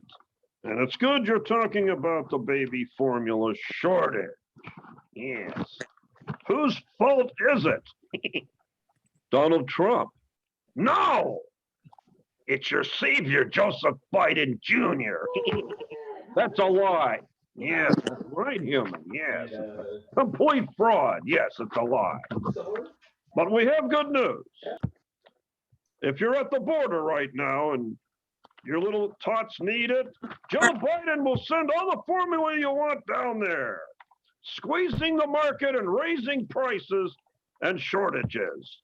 $2,500 is not enough on this, but we will accept it and continue to move on. And hopefully, by the time the NPG is approved, Joe Biden will be impeached. May God have mercy. Yes. Now I must go to my other meeting at the South Robertson Neighborhood Council. They need me. Okay, thank you. Okay, All right. we have one. We just have Gil. Last comment, Gil. I wanted to tell the board that I have to leave now. I got a call and I got to leave a little bit early. Oh, you still have quorum, correct? Correct. All right, I'm sorry. Quorum I without- better- Do we have quorum without Diana if we vote on this item? Gil, can you wait till we vote, please? You want to vote, and I'll vote on it if you want to take the vote right now. Yeah, just stay real fast and I'll run through the vote real fast. Okay. Yes, I agree. So we're gonna do a roll call vote. Okay, Fernando, when you're ready. Sarah, Yes. Ben, Yes. Chente, Yes. Fernanda, yes. Nancy. Nancy. Benny, Ready? Yeah, Benny's a yes. Diana, Ineligible. Annalie, Yes. Melanie, Yes. Didia, Yes. Diego, Yes. Richard, Simone. Gil, Yes. Steve, Yes. Selena, Yes. Esmeralda, Yes. Nancy, Yes. Yes. Sorry. cool, unanimous. Okay. Congratulations, Christina. Christina Carlos. Yeah. All right, so Vince, so since we depleted our funds, do we skip IJK? We can, yeah, I mean, at this point, we can just pass them and reminder that they can reapply July 1st when our funds available again. So it's not too far away, and we can put them at the top of the list when they come in because they've already applied. Yeah, we have to put them at the top of the list. Yeah. Okay, so we'll do that. So Thank you Joe, very much, everyone. Thank you very much. Thank Joe. you. Thank you. So How much do you think we're gonna have next year? Next year, we should have $42,000 if everything goes right. Wow, okay. That's with our 10,000 rollover. Correct. Ooh. Okay, so right now, just for the record, we the Lincoln Heights cheer, the PSA NPG and the World Harvest Grant. This is not a no to your guys wanting the funding for your things. What happens is basically we ran out of funds now, but July 1st, we will be taking applications in and we'll make sure that these are up at the top of our list for consideration. And once we get the grants committee put together and they can work with the budget and finance, we'll definitely work on a plan to see if we can get some of these projects funded. So don't lose hope in it. It's just a month away and we'll notify everybody. Yeah, you'll be at the And top. thank you for applying. All right. Thank you, guys. Okay, so now we're going to move over to 8, Executive Committee. I'll run with this. 8A, discussion on possible action on the appointment of a board member. What? Before we do that, we need to approve the MPGs. I mean, not the MPGs, the MERs, monthly expenditures. Oh, geez. Okay, sorry. Let me go back to my computer. Okay, so we're going back. Sorry. Okay, so we have 2 items. 7. Oh, we have 4 items. 7B, C, D, and E. So 7B, we have to go to B. Discussion and possible action on moving $5,000. Do you want to continue this? Correct. So read B. Discussion and possible action on moving $5,000 from community improvement project account to the neighborhood purpose grant account. So this is exactly what it is. This is a very simple forward. We're moving our community improvement project account, which we allot every year $5,000. This year we didn't use it. It's actually going to go into the MPG and it's probably going to go to the ethnic studies one, right? So we're Okay, just shifting from one account to the other. I'll second. Okay, Ben seconds. Okay, board member, I don't see any. public comment? Press star 9 or raise your hand. Oh. Fernanda? No, public No, comment. I know. Is my hand up? No. Okay, I don't see no board member comment. No, any public comment? I don't see any public comment. We're gonna move to a roll call. Okay, so we have a first and a second. First was Ben. Sorry. Okay, so roll call vote. Secretary Sanchez. This is item 7B. Sarah. Aye. Ben. Yes. Chente. Yes. Fernanda, yes. Nancy. Yes. Benny. Yes. Diana. Yes. Annalee. Now ineligible. Dinah's Oh, right. ineligible. Sorry, I'm ineligible. There. Sorry. Annalee. Yes. Melanie. Yes. Lydia. Yes. Diego. Yes. Richard. Simon. Gil is not here. Steve. Yeah. Selena. Yes. Esmeralda. Yes. Unanimous. Okay, unanimous motion carries. Thank you. So we'll move on to item 7C. Discussion and possible action on moving $1,750 from the general and operational account to the neighborhood purpose grant account. So We Sarah, have a we're first- gonna have to continue this one just because I'm gonna have to move some of the numbers around to meet that 2,500. So we Okay, can, let's roll. so we'll continue that one and we'll just move on to the monthly expenditure reports. Okay, so item 7C, or 7D, sorry. Discussion and possible action on approving March 2022 monthly expenditure report. Second. Okay. Wait, I didn't move it, move. So I'll Vince, move are you it. moving this? Yeah, I'll move it. I move to approve the monthly expenditure report for March 2022. And on here, Yes. if you look, This is basically the payments that we made. We were a little bit behind in the mail room, and then we had a couple of issues with it, but I got it situated with the city. And so this basically has all the purchases that we approved for the month of March. So we're caught up on the mail room. We're caught up on our Home Depot stuff that we purchased, and our storage, which is always on our monthly, which is $325 monthly. And our monthly bill for the mail room was $155. That's including the maintenance of the website and the continuous communication, which is the email blast that they get sent out. You'll also notice in March that when I submitted the request for funding, the $266 came up in it. So that was also approved. And then we also got approved in this month for Plaza de la Raza. They submitted for $1,000 NPG and they were approved. And then we have the Lincoln's Height tutorial program. We approved them for $5,000. That grant was also approved. 5,000? Yes, we approved the Lincoln Heights tutorial program for 5,000. We did? Oh, I thought it was reduced. Yeah, I thought we motioned to reduce it. No, the What's one that reduced? was motioned to reduce was Plaza de la Raza from 5,000 to 1,000. No, Lincoln Heights tutorial was reduced to half. Yeah, and There was a motion to reduce and it was overturned. Correct. Let me double check because I do remember them sending a confirmation email stating that they were accepting a reduced amount. Let me just double check. We have the recording. Yeah, I have a pretty good memory, even though I'm not always present mentally, but I think it missed it just by one.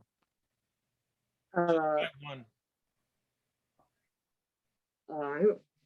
know about that, dude. Mhm. We'll go back and we'll review that. Yeah, we can always submit it. That was a review. I have to go back and look at that. Okay, so cool. I'll look at that. What you're seeing here, if for those of you guys that want to look through the packet, it's on the website. This is under March's MER. This particular cost, the $30.90, was for our domain renewal and domain protection. And this was charged by the mail room. Our domain name is only like $9.99 a year. Anyway. Okay, like I said, you guys can look into this. Is what we were billed from the mail room. And then each month that we didn't pay, which was about 4 months or 5 months, they were charging us $155. And it included the maintenance of the website, which was $135, and the constant contact fee was $20. So that's what brings it up to $155 a month. We're caught up on all our stuff on there, and the receipts and everything, they're all pretty much the same. Let me just go down to show you and this is our public storage. Every month we're charged $325. Okay. Okay. Cool. So that's for the All month of March. Let me get back up here. Any board member comments on this? I didn't see any board member comment. Public comments on this MER? We have public comment. Caruso for mayor. Give me 1 second. Okay. I thought you said you left and went to the other meeting. I lied, like El Cedillo. He taught me how. Yes. So I hope we still have a quorum to vote on funding items. Didn't that gentleman say he left? And the chair said, uh-oh, then we might not have a quorum for voting on funding items. So I hope he's back in time so we don't lose all of the money. Imagine what you could do. Is he there? Oh, good. Yes, that's right. Because as you know, the chair has removed the hat and put on the glasses. Remember that look she had? Yeah, that cool look. Yes, that's right. Because now the chair will reveal who she really is. The savior of Lincoln Heights. Goat Puppet. Making sure you get your money. Thank you, Goat Puppet. Yes, now I must go to the other place. I'm getting too many negative. Look at all those All right, negative. thank All right, so any other public comments item? I see no other public comment. All right, so we'll move for roll call vote as item 7D as in dog. Secretary Sanchez? Oh, thank you for that. Right, Sarah, Aye. Ben Wadsworth, Yes. Chente, Yes. Nancy, Yes. Benny, Yes. Diana, Ineligible. Annalee, Yes. Melanie, Yes. Didia, Yes. Diego, Yes. Richard, Simón. Steve, Yes. Selena, Yes. Esmeralda, Yes. and Fernanda, yes. Motion carries. All right, next we will move on to item number 7E. Discussion and possible action on approving the April 2022 monthly expenditure report. Vince? So this month their expenditures for April. This is the payout that we have. The other one was the charge on April. So this is the actual payout that we paid for 266 for the town hall. The other expenditure we had was our monthly public storage, which is 325, and that was it. So this was a short month. Word. So I'd like to Second. make a motion to approve our monthly expenditure for April 2022. Second. Okay, we have a first from Vince, a second from Ben. Open up to board member comments. Any comments on this item? I don't see any. Any public comments? Please We raise your hand. have- Oh, give me 1 second. We have Caruso for mayor.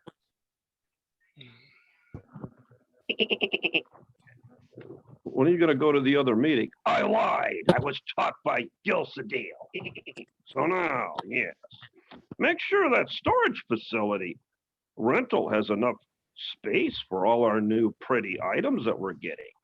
We're getting generators and projectors.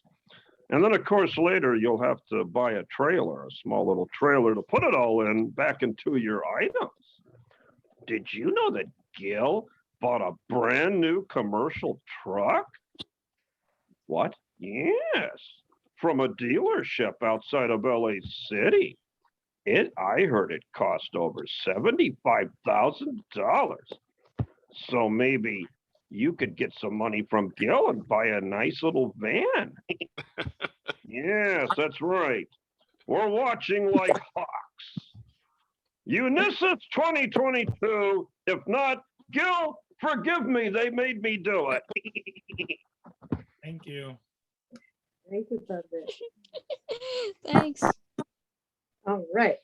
Any other public comments on item number 7E? I don't see any. All right, we're gonna move on to a roll call vote then. Secretary Sanchez? Sarah, Aye. Ben, Yes. Chente, Yes. Fernanda, yes, Nancy, Yes. Benny, Yes. Diana, Ineligible. Annalee, Yes. Melanie, Yes. Didia, Yes. Diego, Yes. Richard, Simón. Steve, Yes. Elena, Yes. Esmeralda. Yes. Unanimous. Motion carries. Okay, so then we're gonna to item 8, Executive Committee. Item 8A, discussion and possible action on the appointment of board member to HACLA Community Advisory Committee for William Mead Home. Oh my God. I think, should I explain this a little bit? Yeah. Short explanation so people know. Get a first, a second first. Do we have a first? Or do we have to wait for the appointment? No, no, just a little explanation on what it is, and then if there's any interest or someone wants to jump up, they can appoint, and the Okay. board can vote on the actual appointment. HACLA has this community advisory committee, as you know, like, so HACLA, it's like Ramona Gardens, William Mead, Mar Vista, Rose Hill, HACLA, HUD housing. So within those little, I mean, William Mead has, I think, 1,000, maybe 1,100 residents. They have a thing called an RAC, a Resident Advisory Committee. That's their little government. They're pretty much excluded from, like, they're not really part of, they were supposed to be part of Lincoln Heights Neighborhood Council when the council was born in 2002, but our council never stepped up. So now they're supposedly represented by Chinatown, but they don't have a seat on their board. In any case, there's this community advisory committee for William Mead that's like assembled, made up of like developers, and there's supposed to be a filled by somebody from Lincoln Heights Neighborhood Council and somebody from Chinatown Neighborhood Council, our historic LHNC. They haven't had those seats filled, and I think Diego inquired about it, right, Diego? Diego, do you want to talk about this a little bit? Yeah, Nina Liu, who HACLA hired to sort of oversee the oversight of this project, reached out to me. And she basically inquired about my knowledge about William Mead, its relationship to Lincoln Heights and Chinatown, just because of my history and organizing with SICA and a bunch of other organizations back during the LA State Historic Park organizing that was going on. And yeah, I mean, I told her essentially what I knew about William Mead and essentially advocated that neighborhood councils be included in the community advisory council, because as of now, most of the community advisory council members who are supposed to represent the overarching community in and around William Mead include the San Antonio Winery and a lot of like local businesses within the immediate area, but very little community-based organizations or, you know, representatives. So I think after Nina sort of did that initial assessment, she actually conducted a survey within the William Mead residents, and a lot of them identified, or rather self-identified as feeling like they belong to the Lincoln Heights sort of neighborhood council boundary. And because of their sort of lived experience, shopping, playing, and coming to Lincoln Heights for most of their needs. And so at that point, she reached out to me again to inquire about appointing a member to serve on the Community Advisory Council.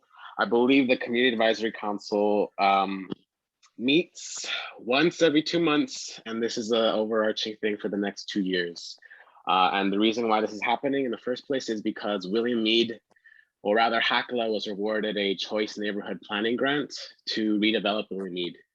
And so they are, or rather HACLA, City of LA is hoping to include a bunch of mixed use housing, things of that sort within William Mead, in addition to the, you know, the housing authority units for William Mead community members. So, you know, there are lots of overarching concerns with that. I believe HACLA has had quite a bad reputation, so to speak, with how they've handled the Jordan Downs housing project and the redevelopment of that housing project in regards to displacing a bunch of community members. And a lot of people didn't really, even though they were guaranteed their housing once the new units were built, that they didn't necessarily get them back. Anyways, I'm going into this rabbit hole, but I think as of now, it's super important that we appoint a member to serve in this community advisory council and hopefully to echo Lincoln Heights and particularly the William Mead residents who so willingly identified with Lincoln Heights as part of our community. So I hope that answers any questions. And Sarah, feel free to fill in if I forgot anything. Yeah, our board took an official position on this last fall when we wrote the community impact statement against the choice grant. William Mead is a historic site. It's one of the only functioning mid-century public housing projects in the city, in the country. I think it still functions as it was intended to since its inception. But besides that, yeah, so there's a lot of it's like, look at Rose Hills. It got that was built by Frank Lloyd Wright's, no wait, was Frank Lloyd Wright's son the architect? I forget. But yeah, they're just getting torn down. But in any case, we need to appoint somebody to be on this advisory committee. And so any board member, thank you, Diego. Any board member comments on this? Or do I have to appoint somebody, or who wants to do it? You can appoint, you can self-nominate, you can appoint, and then the board will approve it. I mean, I nominate myself because I'm very passionate about staying true to the original doctrine with our council, and that the commissioner, everybody in William Mead, well, they used to go to Lincoln High School. He ethically said that William Mead should be part of Lincoln Heights. That's a future thing. The representation is a big thing for me. I have the time to do it. If anybody else wants to do this as well, like, please speak now. I just have one thing for Diego, because we have the ARC. And we do represent that area, if they would allow a representative from the Alliance of River Communities. But I don't have an issue with Sarah representing for Lincoln Heights. Yeah, I mean, that's a question you can ask Nina and Hakla. They're the ones overseeing this. I know they're inviting Lincoln Heights to have a member serve on the Community Advisory Council, and they're also, I think, looking to include a spot for the North Central LA Neighborhood Council, the area that represents the Chinatown and some other communities in that area. So yeah. I mean, yeah, bring it up to them. I'm sure that's totally irrelevant. Another way to fill that Community Advisory Council with with active stakeholders in that area. Thank you. I don't see any more board member hands. Sarah, the public. Any members interested? Well, I guess it would then be like a competition. I feel selfish about nominating myself, but it's something I've been kind of spearheading. Any board member comments? No. I don't see any. So I'm going to make a motion to nominate or to appoint Sarah Clendenny to be the representative for the Hecla. What is it? The Hecla William Mead Community Advisory Board. I'll second. Ben seconds. Point of order. Selena Ortega had to leave. Okay. I'm leaving now. Sorry, I didn't want to interrupt, but I let Wads know. Are we still gonna quorum? We're still quorum. You should have 14 when I leave. Thanks, Selena. Thank you, Selena. All right. Okay, so we have a first and a second. Any public comments? We have one. Give me 1 second.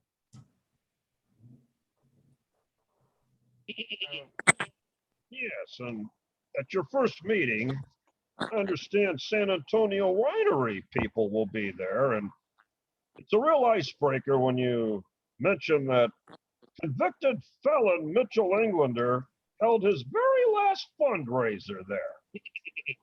Yes, it was a historic night. He took in a big draw of cash. And then the next morning, he announced his resignation from the council. What? That's right. San Antonio Winery is ran by demons. So just mention that, and I'm sure they'll do what Gil did to this meeting tonight. I'm sure they'll just get the hell out of there. Yes, that's right. Mitchell Englander is the key to all of City Hall's corruption and secrets. He signed a confidentiality agreement and an agreement with the FBI. Yes, that's right. Goat Puppet making a more happy meeting. Time. All right, thank you, God Puppet. Any other public comments? I see none. Okay, so we'll move it for a roll call vote. Secretary Sanchez?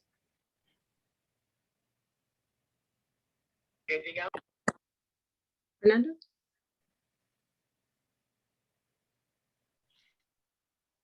Are we doing roll? Yeah, Yeah. just a- Okay. Sarah, yes. Ben, Yes. Chente, Yes. Fernanda, yes. Nancy, Yes. Benny, Yes. Diana, Yes. Annalie, Yes. Melanie, Yes. Didia, Yes. Diego, Yes. Richard, Simon. Steve, Yeah. Esmeralda, Yes. unanimous.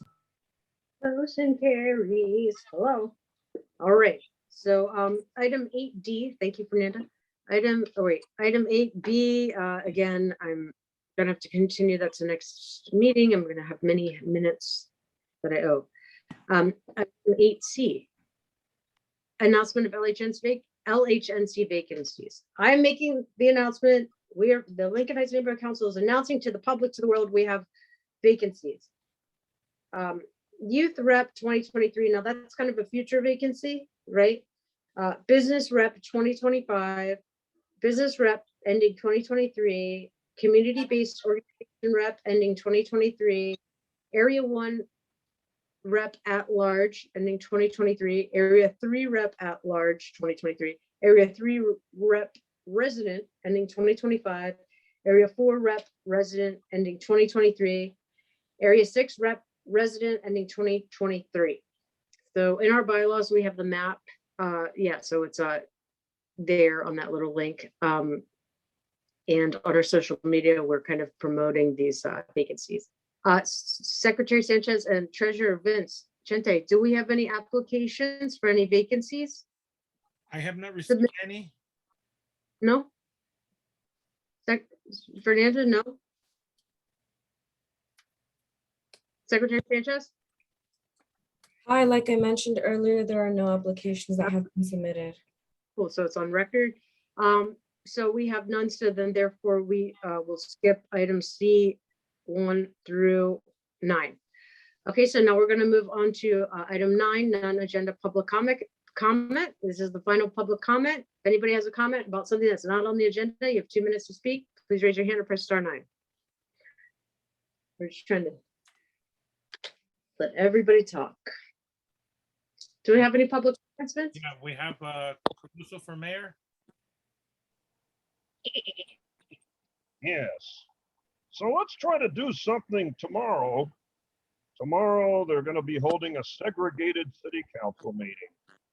If you don't have ID, if you're homeless, if you don't have the ability to afford a negative test, you will not be able to speak before your city council meeting every Tuesday, Wednesday, and Friday.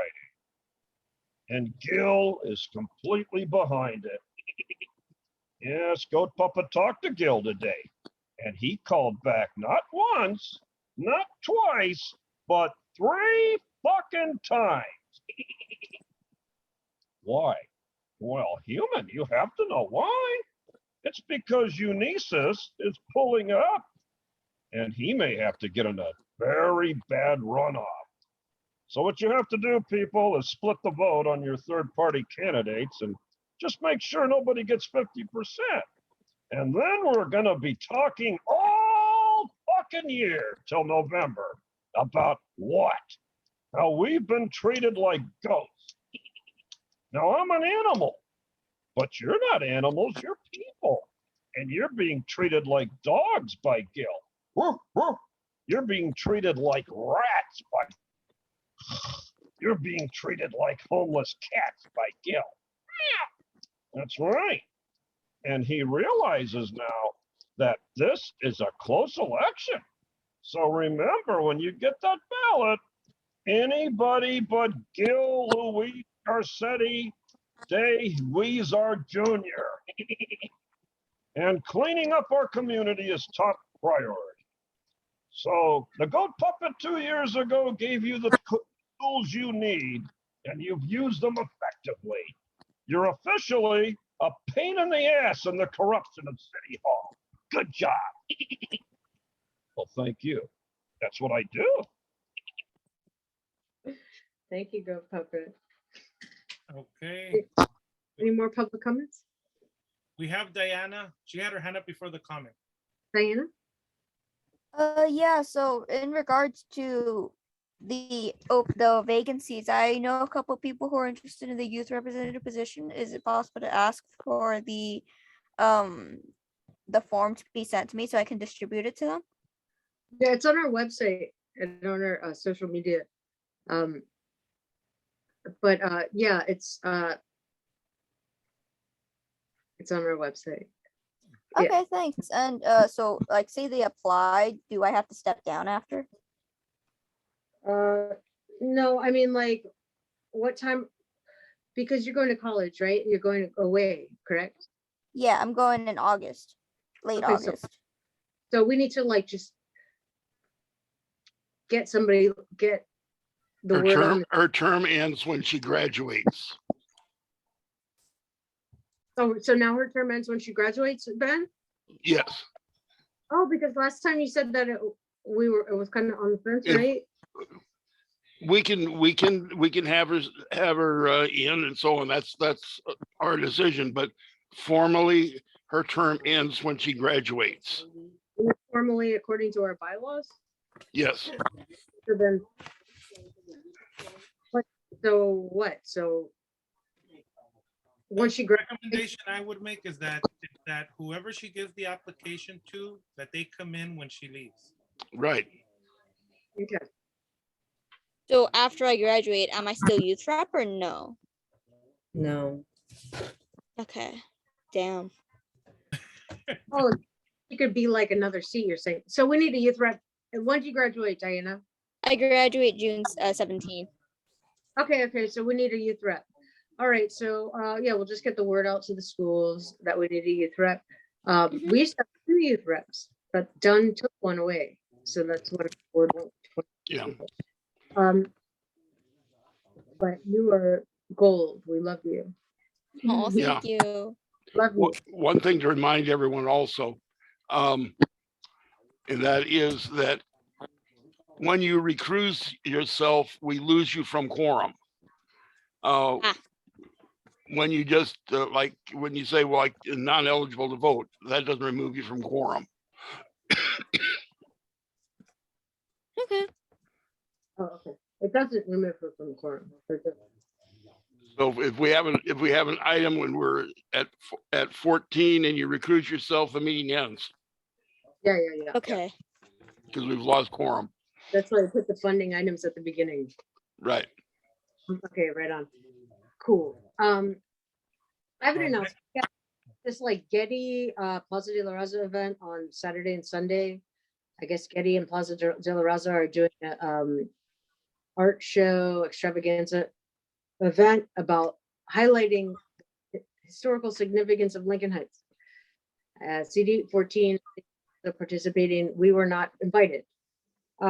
However, there's a skateboard competition sponsored by Inner City Skate, the skate shop, owned by Lincoln Heights across from Rite Aid, and it's a skate competition at Lincoln Skate Park on Sunday, happening the same time as the Plaza de la Raza thing. We can always table wherever we want. It would be good to be there. So, yeah. Remember our letter about the shipping container? I don't know. If anybody wants to go table this weekend, just hit outreach up or me or whoever. That's all I have to say. So I'll make the motion to adjourn. A second. All those in favor say aye. Aye. Aye. Those opposed, I don't hear any. Abstentions, none. The meeting officially ends at 8:23. Thank you all for attending. Public, thank you. Board members, thank you. Bye. Thank you. I want to go to that debate on Saturday in Chinatown. Oh,